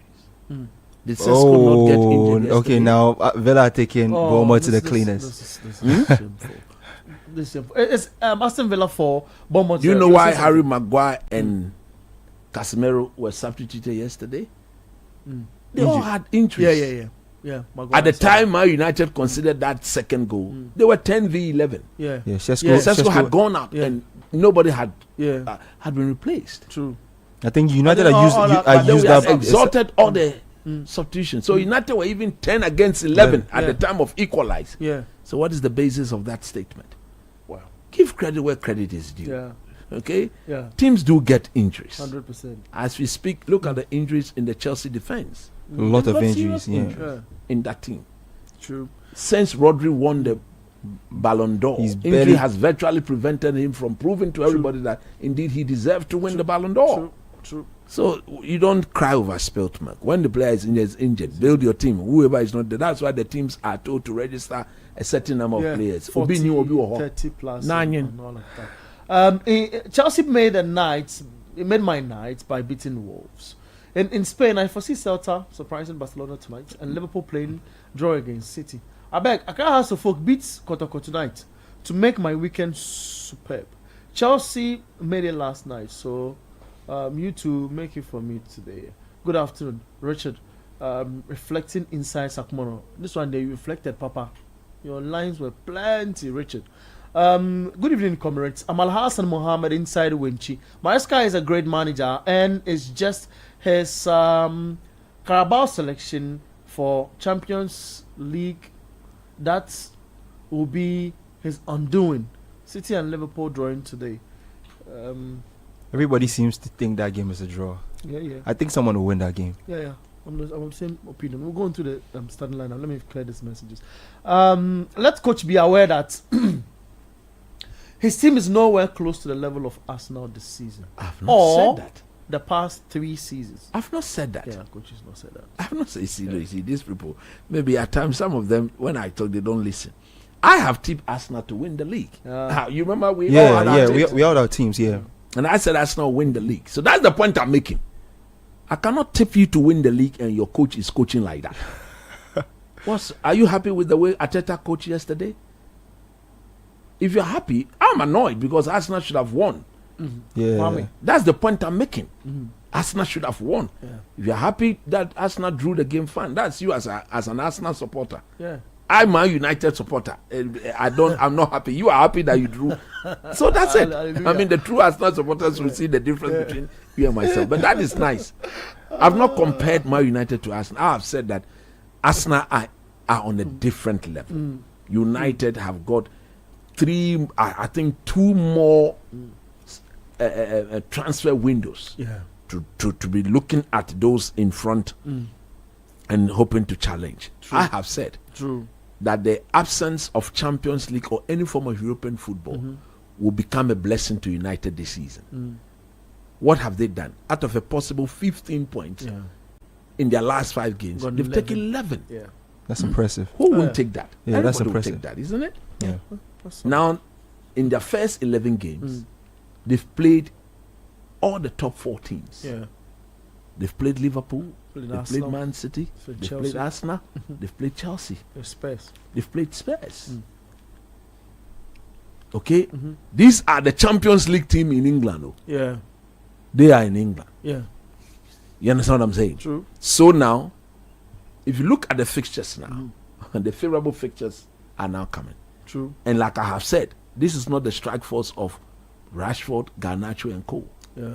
This United team would have lost. That guy, what's his name? The Betis guy, Anthony. This United team would have lost last week True. to Nottingham Forest. Yeah. They would have lost Yesterday. And Matthias de Ligt said it that last season they lost to Nottingham Forest. Last season they lost to Spurs away from home. But in those 2 games this season, Yeah. they came from a losing position with almost few minutes to the end of the game. Listen, I nearly punched my television set when the United were 2-1. I sat here yesterday and I said they were going to lose after that Richarlison goal. Yeah. Yeah. Nketiah rather had conviction that something could happen. Oh, okay. Nketiah and Sedi. Yeah, funny enough. Nketiah rather said something could happen. At that point, and I said, no, I switched, so I don't was watching see the it because TV. it was 10v11 at the time, and Spurs actually went to sleep. Because if you look at the United players on the pitch at the time, there was Dalot, there was Luke Shaw, That's when he had made a subs, there was right? there was Ugarte, there was Bruno Fernandes. Yeah. He went to effect the corner kick. Yeah. There was Mason Mount, Yeah. Mbeumo, Yeah. Ahmad. Yeah. So out of the then I think there was Mazwari. So out of the 10 outfield players, only 3 of them were natural ball headers. And Mazwari, we all know, defensive, but not to score. Yeah. So there were only 2 natural headers of the ball in the box of Spurs. Delete and Lenny Euro. As to how the Spurs team Defense line, yeah. did not see that Matthias de Ligt was the obvious threat for them to have dealt with. I mean, I think I'll do the game again today on Scorecard. Today on Scorecard, Tactically, and 9 our ball PM. is back. Yeah. So I'll do it again on Scorecard. And you look at the triangular movement. He moved forward, checked, True. went, True. I saw that too. checked Yeah. before heading the Yeah. ball. What sort of freedom was that? Yeah. He had too much I think time and the space. guy- What sort of freedom guy was that marking him at was, this was, level? was What sort sleeping. of freedom He was was that? sleeping. And he really The only rose other in- person Man United threw in there was the goalkeeper. Yeah, Because of his height. But are you sure if he can head the ball? Sending I them don't on, know. no. But it was a really good header from De Ligt, Oh, regardless. yeah. For me, it is not even the header. Dominated the It was area. the triangular movement to be able to get the trajectory of the ball right, and yet still be able to generate that amount of power. Yeah. Because the cross wasn't the one Dominated, that yeah. was whipped. Yeah. It was a looping Big cross. cross, yeah, so it was dropping. So naturally, when the ball is looping, You have to generate power. you have to be able to generate, or else it will be a loose header. Yeah. Look at it. Go watch it. You see him that's all. going back and stretching his Yeah, head yeah. forward, That's all. just to put some power in it. That's all. You understand what I'm saying? So, like I'm saying, out of a possible 15, they've got 11. If you can get me the next 5 Man United fixtures Next for 5 me, United fixtures. So, in United's next 5, they will have what you call They have Everton, Everton, Crystal Palace, Everton at Old Trafford. Everton at Old Yeah, Trafford. A Everton game at I Old expect Trafford. them to win. Palace away, Palace away, a very difficult game. West Ham, West Ham, of course, home and dry. Wolves, Home and dry. Bournemouth, Bournemouth, a very difficult game, but it's a game that they can navigate, in my view. Villa. And then, of course, we all know Man United history with Villa. Villa can be in the best of forms, but United will come in and they will stop them. How many of those games are home games? So the Everton is home game 1. The West Ham is home game 2. There you go. Then AFC Bournemouth is home game 3. That's right. So Then in- they've got Newcastle on Boxing Day. okay, Newcastle forget Boxing. about that, boy. I'm looking at the first 5, the Okay. next 5.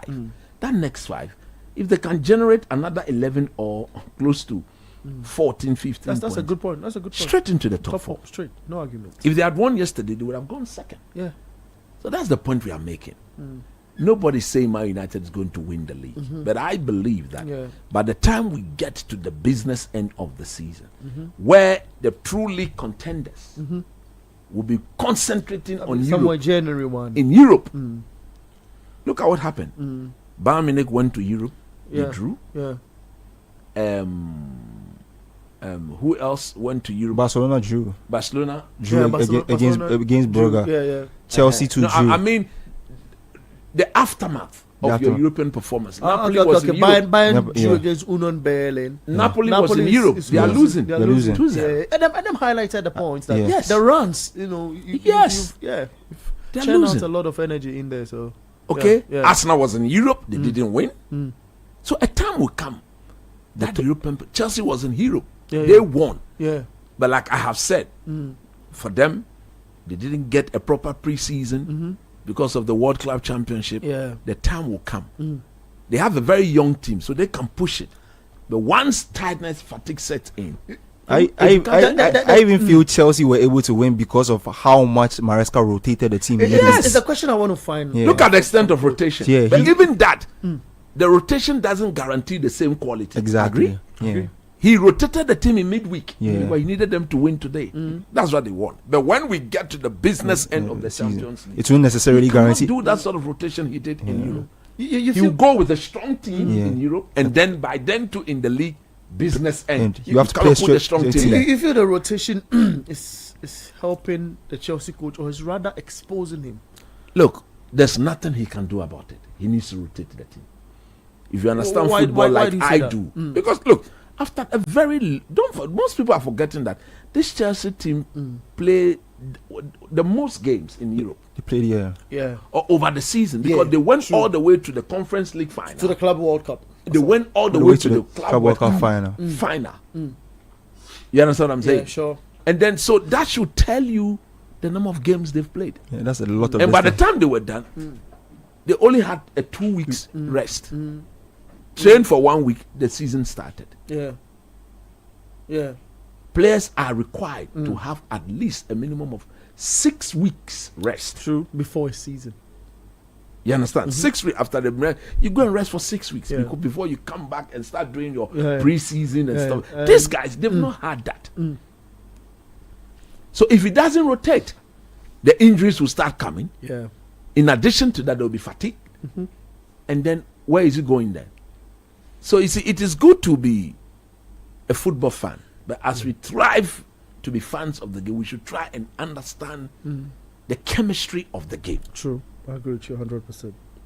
Understand? We should understand the chemistry of the game. I agree with you 100%. That's fine. That's fine. Madrid have started their game. It's 41 minutes into that game in the Spanish La Liga against Rayo Vallecano. It's 0-0 so far. Hopefully there will be no penalties today. Well, it's not time yet. It's usually 75, 78 when it's goalless. That's the penalty time. The referee see they need to award them the penalty. It's happening at the Campo de la Football de Vallecas. So we'll see what pans out from that arena. It's they're taking the lead? No, they've not. Let me not scare anybody. Okay, so let me finish this message. Then we will attack the Manchester City line. I see some changes. Coach's done a bit of changes in the lineup. We'll get to talk about it. Both managers? No. Liverpool kept the same starting 11. But we'll come to that. It's your boy, Rich Money, the goats from Amasaman.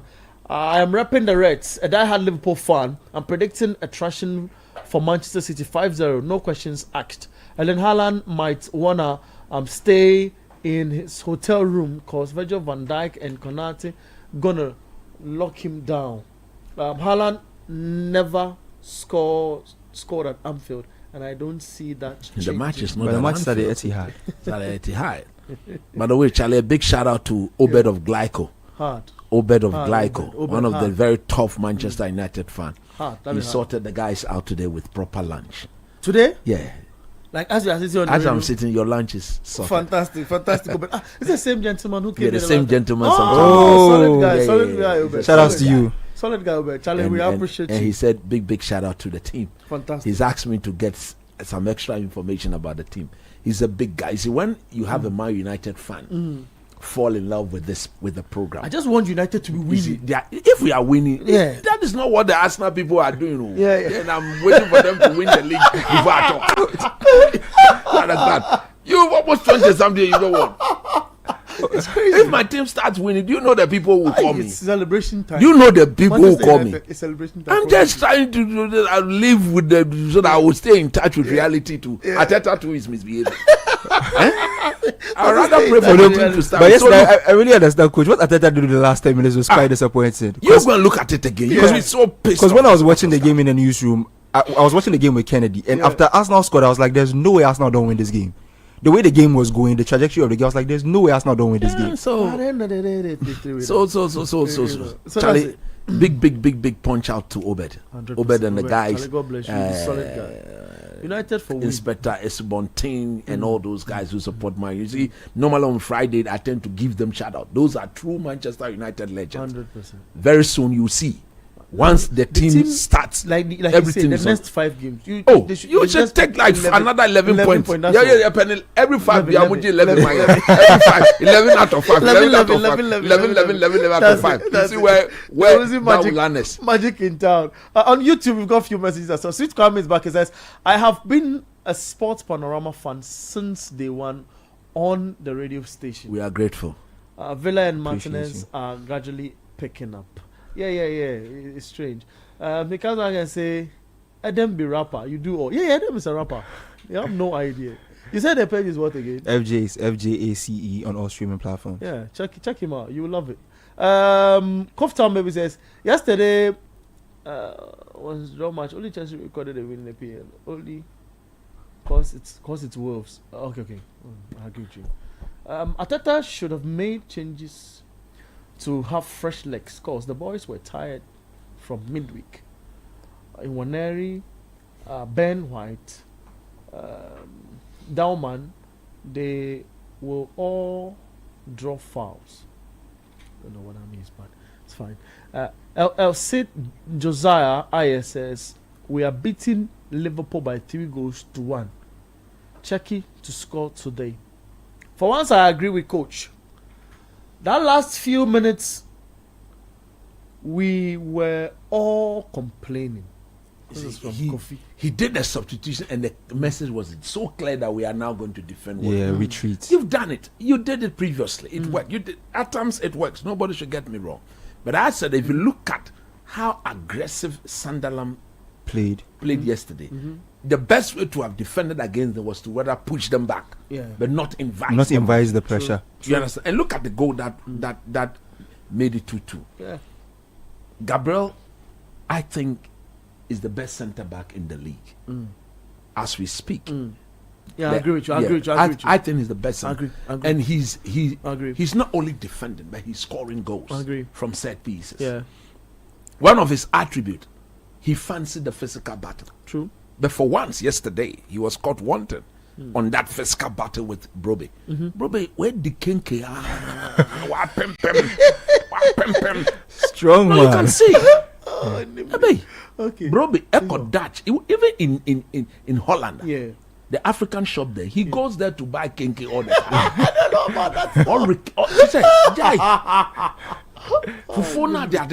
So he's very stout, yes, man, and very strong. Okay. Well, look at the moment Brobe was introduced. The previous striker or the first striker that he came, he was more mobile. But Brobe fancied the battle, so he presented himself to what? Yeah. To Gabriel. So they were in at it. They were in at it one against each other. Now go and watch the game. Somebody said he's a Black Stars material. We should call him for Black Stars. Brobe. We cannot call him because I think he's a Dutch international, established. He's been playing. He still plays with them. He still gets called up. So I think he surpassed the number of games that you need to play where you cannot switch nationality. So I'll not even go into that. Okay. But the point I'm making from yesterday, Gabriel likes the physical battle. True. And yesterday, that physical battle was so fiercely contested. Look at the goal. Gabriel, who was physical, he was rather struggling to live with the physique of Brobe. And Brobe eventually just planted the ball in the back of the net. There are times where I like that. I know football is a physical sport. True. But as a defender, Yeah. it is better you don't engage in the physical battle. Focus on the ball. Keep your eyes on the ball. Toe poke the ball. Nick the ball away. Because the striker controlling the ball, if you toe poke, he starts the reaction all over again. Yeah. If the ball is traveling in one direction and you change the trajectory of the ball, he goes and he recycles and he starts the whole thing again. And that is defending. Yeah. I understand. Yeah. Maybe on the corner kick, you need to show your presence and make sure that Yeah. you are not bullied. Okay? But yesterday, I think, look, Ateta did that. The moment he spoke to Gabriel Henze, you know, Henze to do in his time is a very hard, rugged defender. Yeah. Then he did the change. Brought in the boy they bought from Spain, that Mosquera, and then they instructed Moreno to even go and join them. So look at the people they have. There was Saliba, there was Gabriel, there was Timber, Califiore, Mosquera, Moreno. We all know him to be a natural ball winner, very powerful in the air. Declan Rice, Zubimendi. These are strong individuals. You understand? So you ask yourself, I mean, there were too many ball winners in the game, and at the time you were dominating the game, you just scored, then you just coiled into a defensive shape. You did that last 2 weeks or last week against Burnley. You completely rendered them toothless. Yeah. But from the way Sunderland had played yesterday, I think the best way to have kept that lead was to get on the ball and involve the fouls, take the steam out of the game, slow the tempo down, and then just see the game through. I think that's the point one of the guys in the comments was trying to make with Nwaneri and Down, and that if they came on, they could draw fouls from the Sunderland guys. True, I think that's the point he was trying to make. Yeah. Eze was our worst player on the pitch with Marino. Thank you, Sunderland. City will win today. Simple. Pep, 1,000 game. It's a party. Sensing that. Let me run you through. The games have ended. Let me run you through. We'll get into the City lineup and we'll get to talk more here on the show on 97.3 City FM on 0549 986 996. Your text and WhatsApp line. Strange results here. In today's this day's fixture, Villa beating AFC Bournemouth by 4-0. Brentford comes back and beats Newcastle by 3-1. Can you believe it? Palace 0, Brighton 0, Nottingham Forest 3. Brentford has beaten Newcastle at St James's. No, St James's, GT Community. GT Community. They are a very difficult team to play at home. I tell you. Chelsea are second with 20 points. Manchester City are third with 19 points. Sunderland are fourth with 19 points as well. You watch this. Spurs are fifth with 18 points. Liverpool are sixth with 18 points. Aston Villa are seventh with 18 points. Manchester United are eighth with 18 points. AFC Bournemouth are ninth with 18 points. Can you believe it? And there's Crystal Palace, who are 10th with 17 points. There's Brighton, who are 11th with 16 points. Brentford are 12th with 16 points. Everton are 13th with 15 points. Then Newcastle United are 14th with 12 points. Fulham are 15th with 11 points. Leeds, 11 points, are 16th. Burnley, 10 points, 17th. West Ham United, Nottingham Forest, and Wolves, 10, 9, 2, respectively. You see why Arsenal should have won yesterday. Competitively. It stretches. You stretch. You just moved yourself away from the pack. Yeah. And have a good look at That all would have of been them. 28 points. Yes, move away and have a look at them. Boy. They were unable to do that. 0549 986 996 on our WhatsApp line. Join us in there. Let's head into that game at the Etihad. It's Manchester City up against Liverpool at 4 p.m. There are key lineup changes in there. Diaz comes in for Stones at the centre back. Bernardo starts. Savio makes way on the left. Checking in. Reinders out in attacking midfield. A possible formation change from 4-3-3 to 4-2-3-1 for Liverpool. No starting 11 changes. For City, Gianluigi Donnarumma in post. Nunes Matthews on the right. Ruben Diaz and Josko Vario in the middle. Then Nico Reale on the left. Nico Gonzalez steps in as a single pivot, so switches from a 4-2-3-1. And Pep loves to play with the minds of people, so he does a 4-1-4-1. Allows Nico Gonzalez to stand in the middle. Bernardo Silva, Phil Foden, Ryan Cherki, Jeremy Doku line up in front of Nico Gonzalez, and there's the raw milk sucker, Erling Haaland, leading the attack. For Liverpool, Mama's really imposed. So Mama's really imposed for Liverpool in the 4-2-3-1 formation. Robertson on the left, Virgil van Dijk, Konate in the middle. Oduade, we can call them Oduade, can we? And Conor Bradley on the right. Ryan Gravenberch and Alexis McAllister in the middle. Florian Wirtz now moved to the left-hand side of the wing area or the attacking area. Leave Dominic Szoboszlai in the middle and put what's the name of the guy? Mo Salah on the right. Then you go Ekitike leads the attack.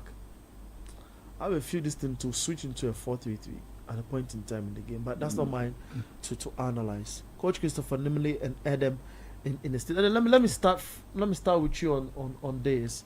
You listen to this lineup I mentioned. Is this the best Liverpool? Okay, let's start with Manchester City.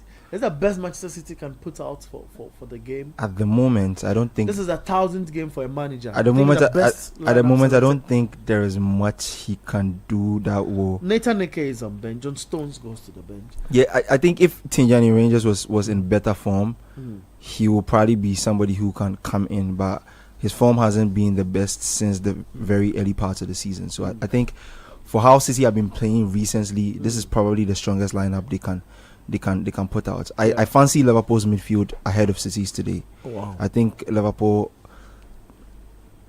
guys are finally clicking. I think McAllister is looking like his usual self now. Yeah, and that was worrying Liverpool early on in the season when he wasn't at his best. It was kind of leaving a lot on Gravenberch's neck, and now it seems to be balancing out a bit. And so Szoboszlai, who, if you ask me, has probably been Liverpool's best player this season, from right back to playing in the 2 to being the number 10. I think he's put up really good performances this season, and he deserves his spot in the team. And Ekitike, amongst both strikers who have come to the club, has picked up faster too. So I think he deserves the spot to lead the line. So I think, if you ask me, Liverpool slightly look better on paper as compared to Manchester City. Yeah. Oh, interesting stuff. In the coach, Liverpool have suffered for a minute, and it's been a ding dong, like what you used to describe, bam boom sort of performance.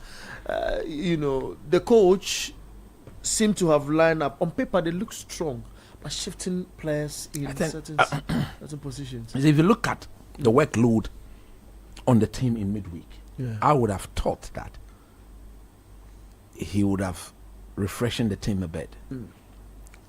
And again, he's gone for the German boy.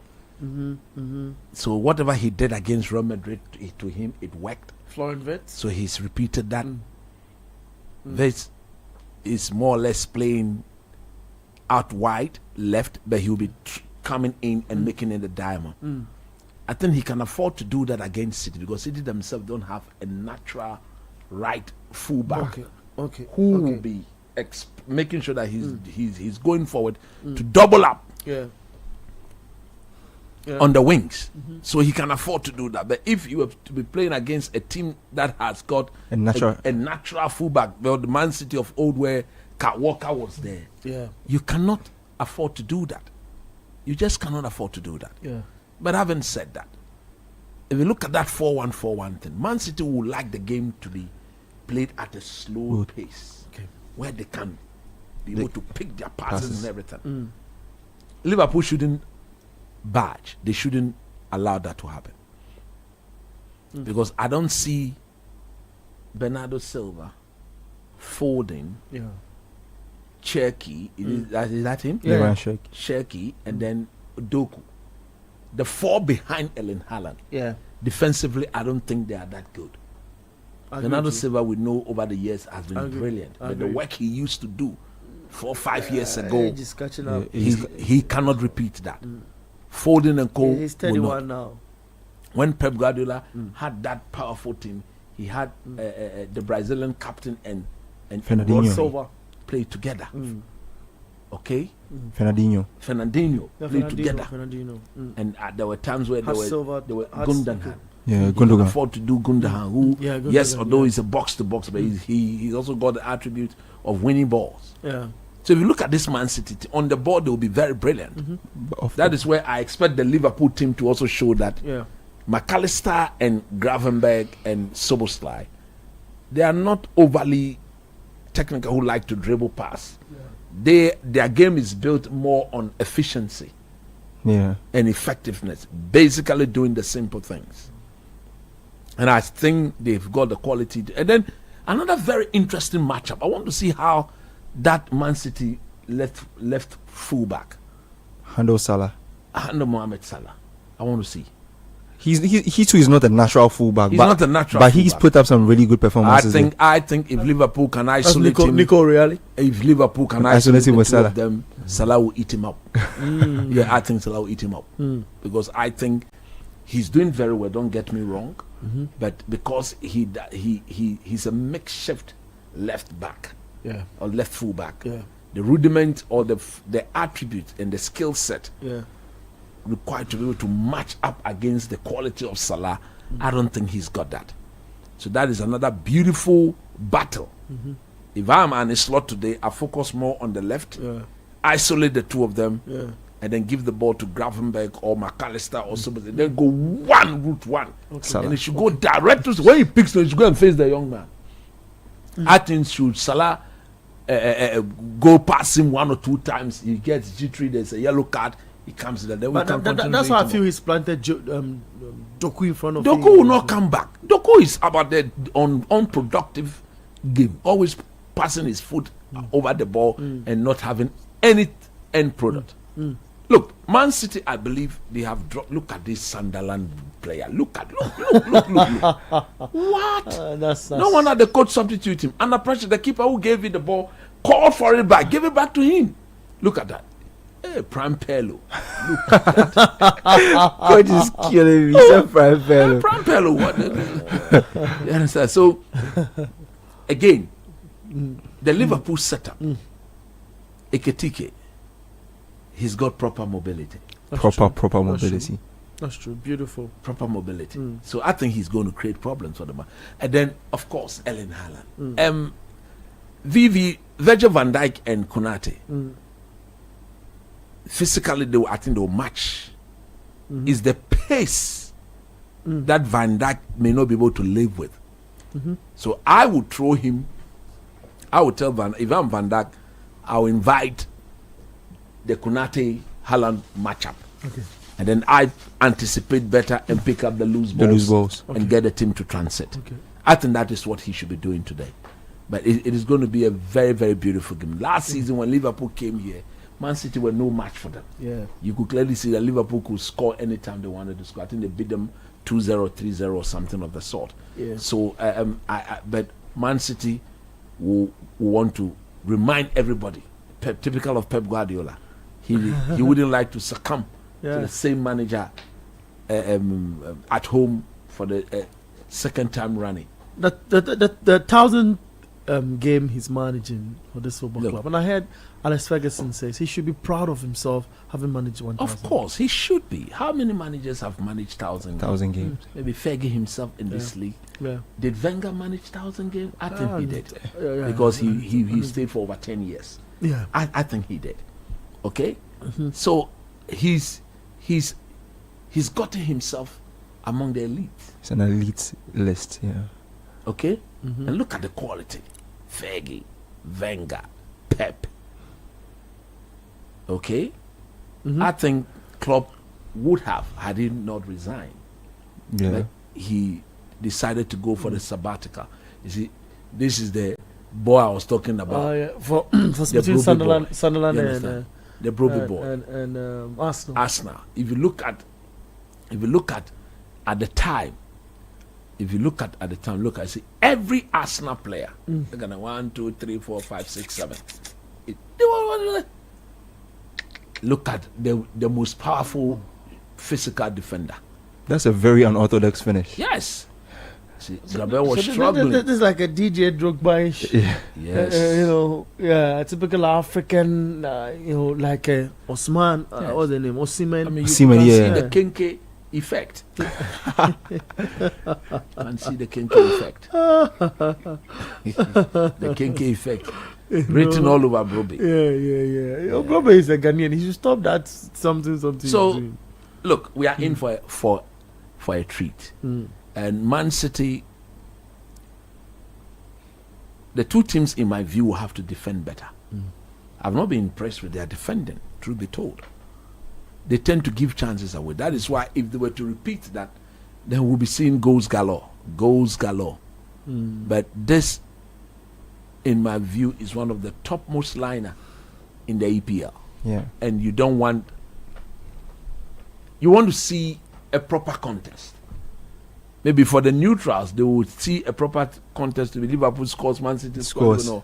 But for we, the technical man, that in my view is chaotic, and it is not about being chaotic. It's about being properly in sync with what you are supposed to do, and you being able to do it and do it effectively. So look, I think we are in for a very, very good game. Yeah. and at the end of the day, we will see who wins it. Arsenal will be keenly watching. Arteta, I'm sure by now, is in his sitting room hoping that the two teams drops. You had the opportunity to win. Look at what you did. So let's see how it goes. I can't wait for the game to start, to be honest. Okay, great. Can you also wait for the game to start? Let us know your thoughts and your predictions on 0549 986 996 0549 986 996. Your message line. Let us have that from you. Wherever you're doing the watching, whether you are inside. I nearly said Accra Sports Stadium. Whether you're watching on TV. Obed Oyefantinya. Obed Glyco. Oyefantinya. Also there. Being country there. Regards to Abeku, my Fanti brother. Fantastic. Look, Okan Fantim. Yeah, no, but the I'm catching the door to make sure I'm Fanti. Churches here, this is under me call Cape. Cape, I'm call university. And then coach be any training course. Yes, I mean boss now. Obed, Charlie, I've told him. In due time, we will all meet and have a proper session. 100%. Charlie, we appreciate you. Big guy. You'll be solid guy.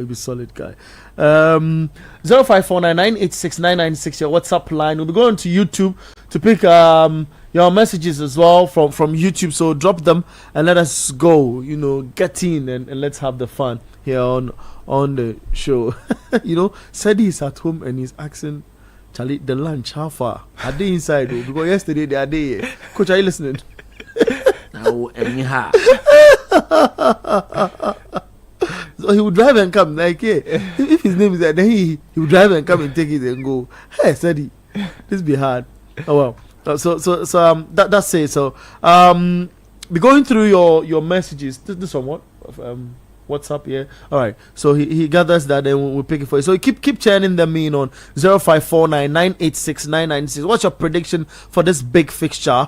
Manchester City at the Etihad up against Liverpool. A Liverpool team that's been a bit of an up. They've had a bit of their ups and downs. Is that over? Can they, match City on Pep's 1000th game? Boots for boots, or face them head on and make sure they produce that kind of game that you expect them to produce. So I've put the starting 11 out and all that we have to be expecting in that game. I picked the two goalkeepers here, Adam, and I want to put them at each other. Georgi Mamardashvili. Mamardashvili. Yeah. It's good. It's a mouthful. Yeah. And both teams have that though. Gianluigi Donnarumma for City.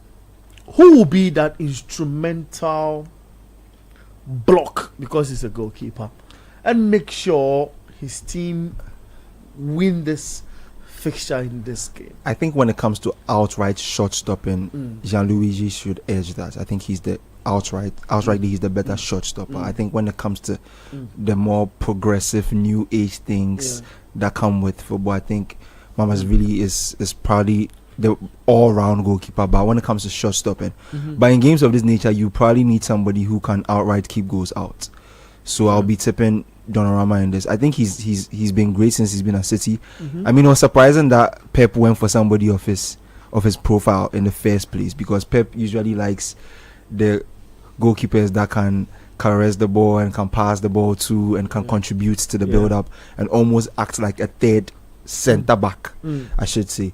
So it'll be interesting to see. But I have my money on Donnarumma. I think Donnarumma, at this level, I think Donnarumma has more experience too, because of how he started out. He's young keeper from Italy, went to Paris, won everything at Paris before even coming to Man City. So games of this nature are games he's used to. Playing on the big stage are games he's used to. So I'll have my money on a goalkeeper like him being the difference in a game like this. Okay, interesting. Let's see what pans out, from that space. Liverpool up against Manchester City at the Etihad. What's your prediction? Are we ready? Are you ready with the messages? There's plenty. There's plenty. Yeah.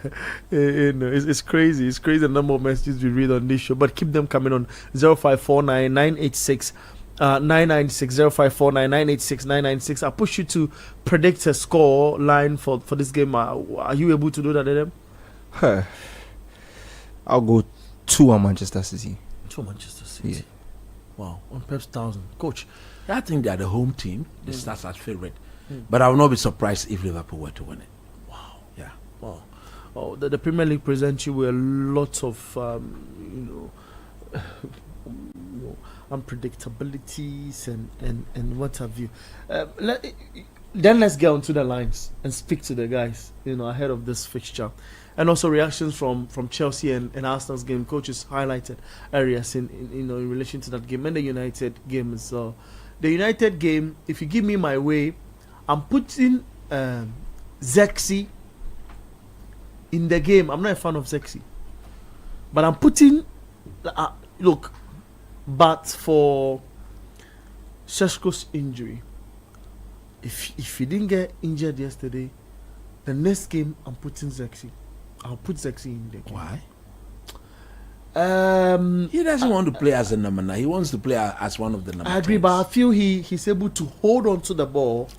Is he? In that penalty, should Šeško had hesitated a bit to hold on to the ball, that's a penalty. No, but that ball, I saw it very differently.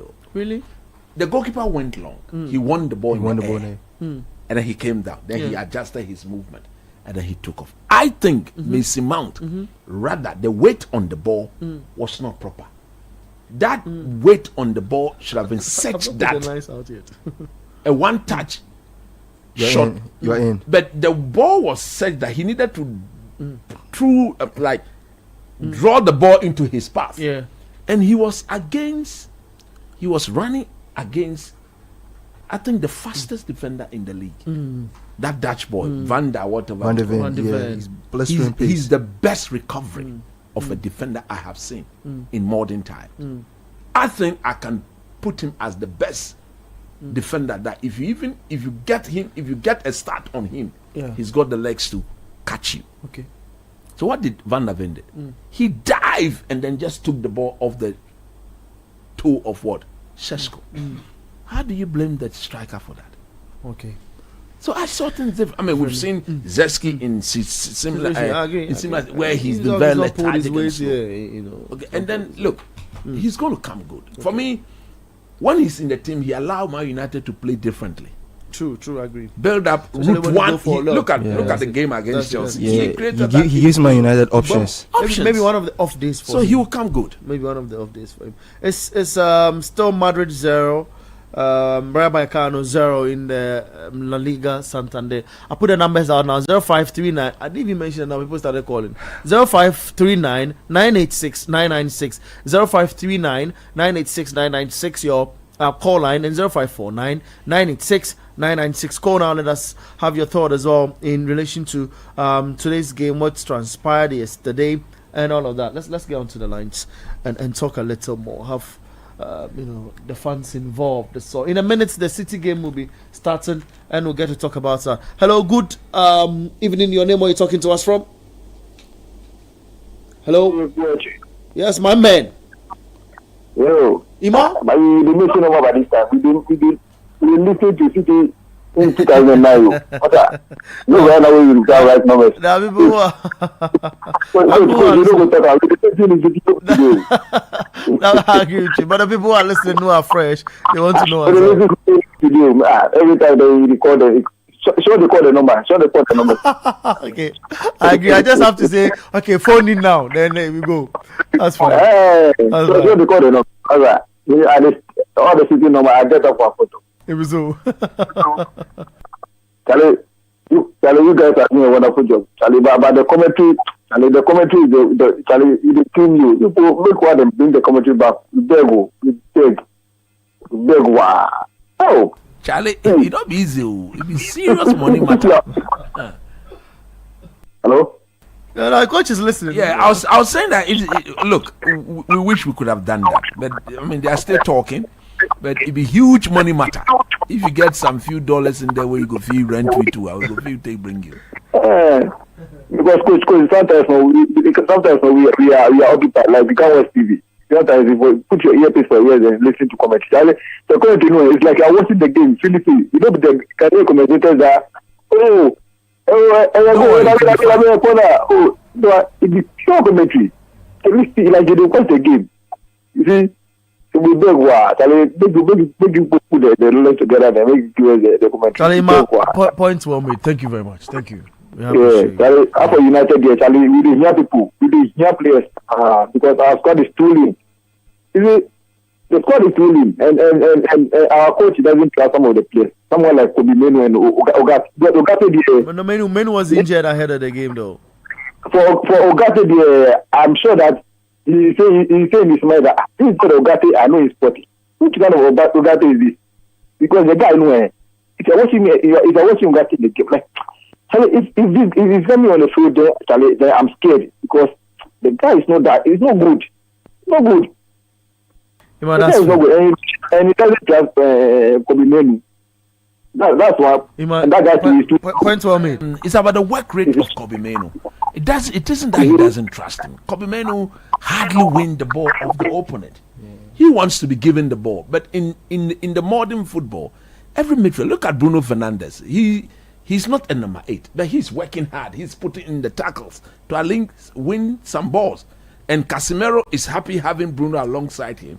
That's what most people are not saying. But Bruno, to some extent, has helped Casemiro to regain his form. So it's about Kobe Menu's attitude. He needs to be a bit mobile, a bit of a workaholic. Win back the ball, and let's see how it goes. Hello, good evening. Your name, where are you talking to us from? Hi, good evening. Your name, where are you talking to us from? I'm talking to Mama Saman. Okay. What's your name, please? Kwabena, let's talk. Please, I'm a Sunderland fan. Charlie, what are you saying? Yesterday we drew it last night. I was very happy. What's the name of the Sunderland keeper? Is it Royce or Roofs or something? Just skip me. The opponent just skip me. The spelling of your own keeper as a number 1 guy supporter skipped you. Oh, my mention is like. Well, what's the name again? Royce or Royce, something like that. Okay, fine, that's fine, that's fair. Today you polished yourself before come, so I'm not asking further questions. But if you say drawing against Arsenal made you happy, that's it. Fair point. Fair point. And then I think Chelsea really this season. Let's wait and see. I think you made your point. Thank you very much. Okay. All right. So he's tipping Chelsea to win because they are second, but it takes a lot. 0549 986 996 0539 986 996 0549 986 996 0539 986 996. You can call now. Let us know what you think.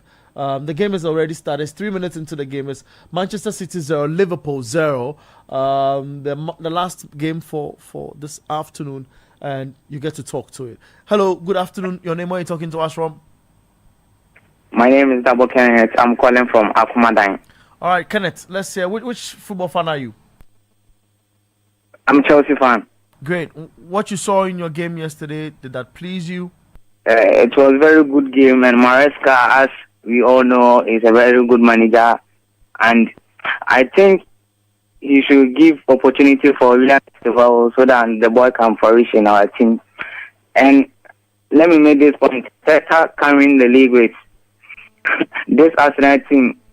We can win the league solely depend on that set piece and that thing. And I'm hoping Man City take the win today in the Etihad Sports Stadium. Oh, that's fantastic. Thank you too very much. 0539 986 996 0549 986 996. Let's get talking. Hello, your name, where are you talking to us from? Yeah, Abi, this is Greg. I am calling from Takrady. Greg, Yankasa, me too. Yeah, Abi, as usual, I mean, you guys are on top of the job, and you are delivering. I enjoyed the show rather than even watching the game itself. I mean, you have to talk about Team Chelsea. Look, we've had some bad patches of result, and all of a sudden, some few games, the coach has tried to be consistent with the starting 11, and then we are getting a result. Unfortunately, look, we could have been top of this league had it not been for the stubbornness of Mr. Enzo Maresca. Okay, if you look at the attitude this Chelsea team went in ahead of that game against Sunderland, if you had approached that game with the Wolves mentality, I am sure that we would be brushing away this Sunderland team with ease. Nonetheless, we have 20.24 out of, I think, 11 matches. It is not bad. But, look, Abeku, I think that Chelsea will contend for this title. Should Arsenal behave this way? They have shown that they are not people that you should trust. Again, I don't trust United because I am not sure they can win the title. Both Liverpool and Manchester City themselves too have not been trustworthy this season. And so I can confidently tell you, Abeku, without mincing words, that this Chelsea team is going to contend for the title. And we are likely to win this league. If things are to go this way. And now, look at the next game Chelsea have. I think it's against Burnley, Arsenal, and the rest. We can beat Burnley and Arsenal at the same time. They are beatable. The Arsenal team there are beatable. And so, Abeku, again, let me say kudos to Enzo Maresca. We want to tell him that he should be consistent and stop dilly-dallying with the team. He should stop this unnecessary rotation of this team. If he does that, I can tell you, close to December or maybe early January, you will see Chelsea on top of the league block. Thank you very much, Abe. Thank you, Greg. Wow, that's interesting. Chelsea play Burnley next, coach. They play Barcelona and they play Arsenal. They play Barca in the Champions League. They'll play Burnley in the Premier League. Then they'll play Arsenal. So Burnley, Barca, so they Arsenal. play Burnley away? They play Burnley away. They play Barca at the bridge. They play Barca at the bridge. They play Arsenal at the bridge. Mm-hmm. Then they play Leeds United. They play AFC Bournemouth. Those are difficult games. So very, very difficult. Let's get on to the lines. I'll come back to you. Hello, good evening. Your name, where are you talking to us from? Good evening, Abe. My man, talk to me. Yeah. I admire your voice so much, that romantic voice. Coach wants to learn from you. Yeah. Coach is my fancy brother, spiritually and physically as well. Exactly, yeah. Please, what is Man City remembering? I want you to educate me. With that flower in the jerseys of the Premier League teams. Okay, so you make your point. When you're done, I'll tell you more about it. Oh, okay. So now, Coach, Coach, I'm a Liverpool fan. Yeah, sorry. Yeah, let me say that. That's fair. That's fair. Yeah, so coach is trying to pull us down because he doesn't want us to come close to it because now we are at a level. We are all with the same number of, I think, 20 Premier League titles. So coach doesn't want us to overtake him. But I mean, it surprises me because from the onset, I mean, he was rooting for Liverpool to win the season, the Premier League this season again. So I don't know the sudden U-turn. Why now he's against Liverpool? Coach, why? I want you to let me know why. Because he told me Liverpool will lose 10 consecutive games. But that didn't materialize. So I think that's what I want to ask coach so that he tell me the reason behind why he's against Liverpool to win the league this season. So I will watch him at 9 p.m. on Scorecard. I admire him so much. I admire you guys so much. Okay. I appreciate you too. Thank you. Thank you very much. Doku. Yeah. Look at Doku. Yeah. Look at Doku. Mr. Money me in the one to one socks each. And look at him. No, another call on the line. Let's go back on the line. Hello, good evening. Your name, where are you talking to us from? Hello. Yeah, hi. Good evening. Your name, where are you talking to us from? Good evening. My name is Kwame. I'm calling from Awoshi. Yo, Kwame, let's talk. Which club do you fancy? I'm a strong Arsenal fan. I sent that message disagreeing with coach. Coach uses a lot of energy to talk against Arsenal, but uses less energy against his own United team. I always disagree with him. Okay. Your team has +1 goal, +1. And you speak against someone who has +15 goals and is on top of the league. Your team drew against Spurs. You've not beaten Spurs for the last 7 matches. You can't even speak against United. And you want to come and talk against us now. Please invite me into the studio one day. I want to meet him. Now, I'm not sure. I'm not sure you were listening to me. If you were listening Coach, I listen to you every day. Now listen. I'm listening. Listen. If you are listening to me very well, and you were following what I was saying, I'm not speaking against the team Arsenal. I said this is the team I have tipped to win the league. So Coach, if there is an opportunity to win games, that will. He's an analyst. He needs to analyze all. I have to analyze. You say Man United, you've not won the league in over 20-something years. Have you? When was the last time United won the league? At least. How many league titles have you won? You are happy. We are happy. How many league titles have you won? You to support your club.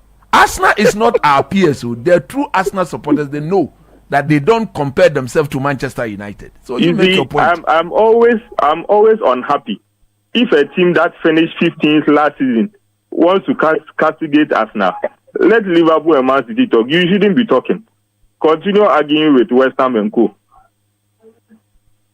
I think you made your point. You see, I'm not sure he's an Arsenal supporter, because if he's a true Arsenal supporter, he will not come back and be put on this.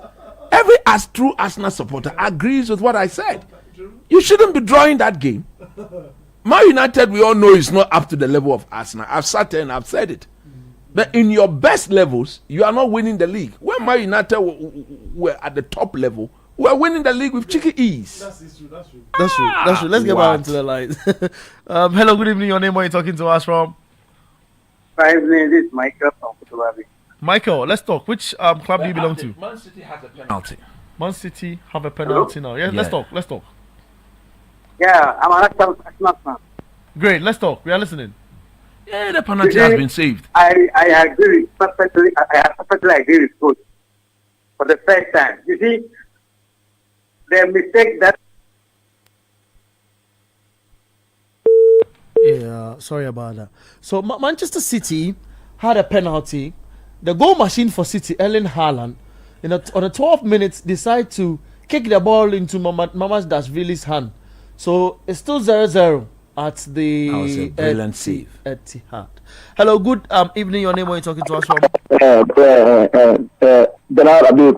My man.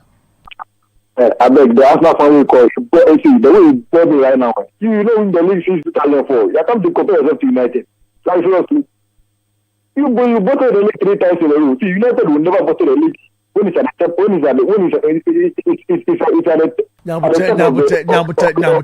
Nyamutel and articulate. Be patient. Just be patient. United will never go to the league when they are on this form. You go to the league 3 times, you are going to compare yourself to United. Seriously. You just called to make your point. That's fine. It's okay. It's okay. Thank you. Thank you. We are not good for career. We are winning domestic cups. What do you want? Thank you. That's fair. Yeah, coach is relaxed. He's relaxed. Thank you. Let other people come. Well, Manchester City are remembering and honoring fallen military personnel and using the poppy emblem you see on their shirts as part of that remembrance. So alone is the entire league, because there's some like that too in front of the Liverpool shirt as well. Okay, great. So it's in honor of those who died in the war, particularly the First World War, and has become a tradition or a traditional symbol in the United Kingdom. So the shirts will be donated or auctioned for the Royal British Legions in order to raise money for the veterans. So that's it. More callers on the line. Let's pick up until about 5 p.m. By then, coach would have watched the game at large. Them too, then would analyze it. Hello, good evening. Your name? Where are you talking to us from? Yeah, good evening. Yes. My name is Stephen Gau Salansi. All right. This is Sinamentalu from Tema. AKA Actually, Sinamental. Fantastic. Let's talk. Yeah. From Tema. Fantastic. Actually, I'm a United fan, but it looks as if Kushito has committed himself. Why do you say so? The last two caller misunderstood him, Kushito, and at the end of the day, he was attacking him because you yourself, you are a United fan, and he has committed himself. The last two callers misunderstood Kushito, and he was attacking him. Anyway, he wanted Arsenal to win the league so that you go and celebrate with Sam Jata. George, it's impossible. So please let him remain support United and let Arsenal and their clearly. Again, the first caller made a comment. I called purposely to give that to ask for that before the first caller has made. He might have called for that. As a matter of fact, people should do something about the commentary. We are begging you, Abiku. We are begging you people. People should do something about the commentary. To be honest with you, if I tune the radio to City, I always play to City, wake up with City, except I'm going to listen to Christian on Joe FM. Aside that, I always play with City. Look at the program they have been doing these Saturdays, whenever they are playing football for us to listen to commentary and do small relationship matters program. Do we have some contact that we can contact, or do we have to demonstrate before the management will listen to us that we need the commentary, the live commentary? Oh, come on, Adegu. People should do something about that. This whole thing boils around money. It sits around money. Yeah, it sits around money. So why we release an official statement? Money matters. Yes, please. It's a money matters. Yes, please. So, anyway, my regards to Koshito. You know, I've attended school with one of his family guys, animal guys, and those who are related to the IDP level. Because I know his people plenty, but I'm here to come to the studio and meet him one-on-one. Because I love City, and I love the program, and I always will be listening to City FM. Thanks for you guys for the good work you are doing for us. Thank you too very Have a much. nice day. Have a great evening as well. 0539986996 0549986996. Let us have your thoughts on the line. And hello, good evening. Your name? Where are you talking to us from? Good evening. Yes, please. Good evening. Good evening. Good evening. Your name and where are you talking to us from, bro? Yeah, this is Kwame, the Arsenal fan. I have called back. Okay, Kwame. The United fans. They are saying we bottled the league 3 times. What were they doing in the league? They are not saying. They are not saying. It happened. It happened. Are they a basketball team? Weren't they playing the same league, or they were banned from playing My in the brother, league? you've made your point. Somebody has made the point. You don't come back to counter. Get Coach, other let people me the talk. chance to Coach, call. let me talk. Okay? They made a point against my team. Let me also make the point. I'm shocked the way you are understanding what I said. How I am want I you to under- win, and No. you didn't win, and I was a bit hurt that you. And I've come to express my view as to why you should have won the game. I've not spoken against Arsenal. I want you to win. So I don't know where your content is coming from. Let's You move are from that. Let's move from misunderstanding that. what I said. Agreed. let's move from You express your opinion. I'm also expressing mine. I'm saying that the energy you use to talk when Arsenal draws the game, use that same energy. Yesterday I listened to you when you played against Spurs. You were making all sort of excuses when you drew against Spurs. That is what I don't want to hear. You were making excuses. But if it's someone's team there, I know they're Fair point. Fair point. That's fine. Thank you. Thank you very much. Thank you. I talk on issues. Which that's fair. I don't determine the energy. Look at the way you are hard talking that Man United, which you have bottled the league. Let's get back onto the lines. No, coach, it's fine. Hello, good evening. Your name? Where are you talking to us from? Yeah, bro. This is Michael from Kotobabi. Michael from Kotobabi. Which football club do you belong to? Arsenal. Let's talk. Okay, you see, I perfectly agree with Coach, as I said it earlier before the phone went off. You see, had it not been the mistake, what do you call the substitute that our coach made yesterday, like we have won the game. We have won the game yesterday. You see, you don't need, as a coach said it, you don't need, if you are attacking the opponent, you don't get them attacking you. It's like the best way to defend that those the 2-1 is what? To attack them. You understand me? Your opponent. So it is a mistake. Too much defenders. You have Gabriel, you have Mosquera, you have Saliba, and all those guys already defended. So there's no need for a defender again. So I think, coach, kudos. First time they agree with you. You see, sometimes Arsenal fans, we have to learn from our mistakes. When someone is correcting us, we shouldn't say, no, we are on top of the league. That is all. We have a lot of letters to climb. Good evening, sir. Good evening. Thank you very much. 05. He's a true Arsenal fan who is feeling the pain from not winning the game yesterday. Yeah. It's a game Arsenal should have won. I still maintain.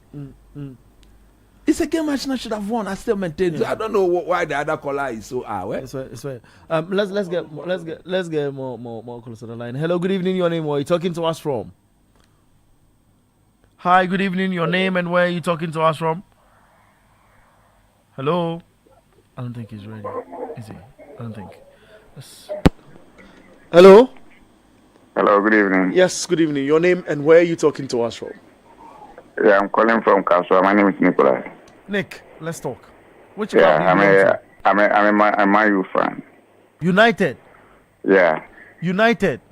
Yeah, United. United. I've said United 3 times. I say United. You say, are you sure you're a Manchester United fan? Yeah. So when we say United, what do you say? Come again. I say when we say United, what do you say? Oh, the Red Devils. As I say United, we say forever. Oh. Why are you doing this? So you make your point. Yeah, Coach, good evening. Evening, sir. Yeah, my regards to Coach.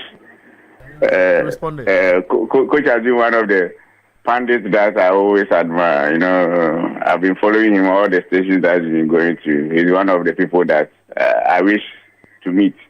I like his submissions and how plain he is. It's like, so some Arsenal fan want to kill him today. He's only one Arsenal fan who didn't understand what I said. He didn't understand what I said. So is he coming back? Coming back again to banter somebody's submission? You made your submission. You made your whatever you want to say. So if somebody comes again, coach, forget them. We are behind you. All right, that's fair. All right. Yeah. My regards to you. Thank you for the good work you are doing. All right, thank you. I appreciate you for doing that. Okay. All right. So he just came to thumb Coach up and to support him for the point he's been raising. Coach, I there's somebody I worship with. It's called Joe Arthur. That's right. You recall him, Joe Arthur. He says he had a stint with you at the Christian High School. Yeah. And he sends me a picture of you and him. Let me have a look at that. I worship with him at Bethany Methodist Church in Jolo. Okay. So I think he picked my number from the church page. Okay. And sent me a message. So Let me have a look at it. Yeah. So we have a caller on the line. You recall him, right? I recall him. Okay. I recall him. Okay. Hello. Good evening. Good evening. Your name? Where are you talking to us from? Could you come back, please? Your name? Where are you talking to us from? Mohammed, come close to your mouthpiece. You are far away.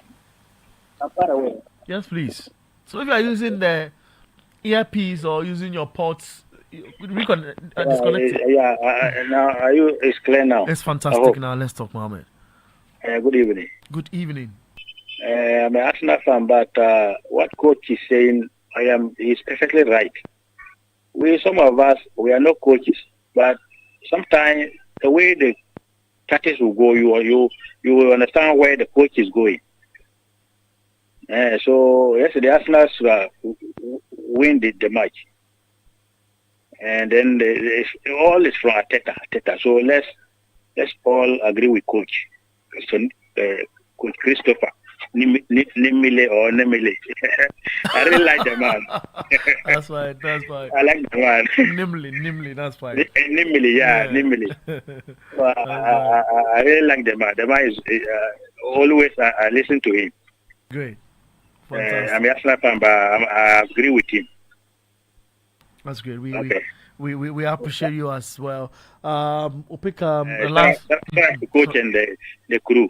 All right. Okay. We appreciate you. We'll pick the last about 3 or 4 callers and we end the caller session. Get back into the game. Madrid is still goalless. It's still goalless, and City as well. Hello. Your name? Where are you talking to us from? Yeah. Good evening. My name is Gary from Intes. So I think you have to do something with your mouthpiece. You are in an alley. It's an alley because you sound echoes a little. So if you are using your earpiece or ports, try and disconnect it and talk to it direct. If you have put us on loudspeaker in your room, to try and disconnect so we can have the feedback proper. Thank you.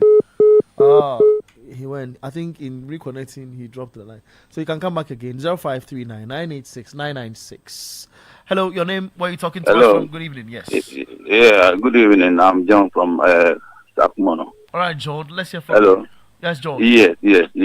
About the Arsenal issue. I don't like. Nobody should attack the guy who came trying to maybe say something to coach. I mean, we are all it's analysis that coach did actually. But it's like sometimes you guys are too hard on Arsenal sometimes. Because yesterday we all watched the match and nobody should underrate Sutherland. Sutherland played very well. They could have even scored Arsenal. Arsenal did well in that match. You see, so hello. No, you are still on. Yeah, so I think no one or even the Arsenal guy shouldn't call and be saying that why did the guy attack? No, this is not an attack. Okay, it's not an attack. So I don't want anyone to call trying to be hard on the guy. Okay, yeah. Right, and this very much, City and this, I'm praying for a draw. Okay, all right. Thank you. Thank you too very much. 0539986996 0549986996. Let's get talking. 0-0 at the Etihad. Manchester City got a penalty, and Erling Haaland missed it. Madrid 0, Raya 0. Hello. Good evening. Your name? Where are you talking to us from? Hello, good evening. My name is Kingsley. Yeah, Kings, let's talk. Okay, I'm a Liverpool fan. Okay, so I think the Arsenal fan that spoke earlier would have to counter everybody that speaks against Arsenal on your show. Because what coach said, there's nothing wrong with it. That's the right thing. We are winning by 2 goals to 1 today. Thank you so much. That's the Liverpool fans, right? Okay, fair point. That's Liverpool, right? Yeah, that's Liverpool. Great. All right. Thank you. So that's it. Elsewhere, Kotoko is leading across to foot by a goal to 0. Hello, good evening. Your name? Where are you talking to us from? Yeah, that's Liverpool. Hello? Oh no, he's gone. Let him stay in that space. Last call I'll do 0539986996 or 0549 986 996. Hello, your name? Hello? Hello. Yes, good evening. Your name, where are you talking to us from? Yes. My name is Adam. No, Adam, stop listening to us on your radio. So if you are in your car, put your radio off. Let's talk. Yes. Is your radio off now? Yes, please. I can still hear myself. Oh. Yeah. Uh-huh. My name is Adams. I'm calling from Adabraka. Fantastic. Let's hear you. Let's hear from you. So this one goes to Coach. Coach is my brother. He knows me by name Muri. Knows you by name what? Muri. He knows me by name Muri. We call him Sema. We don't call him Coach Limley. Yeah, I know him. Okay. Fair point. Make your point, please. Okay, so my point is that Coach knows that we, Man U is lacking at the defense side. Right now, we have the forward, we have the midfield. Our problem is our defense. And I think our keeper too is not that good. It's a bit shaky at the back.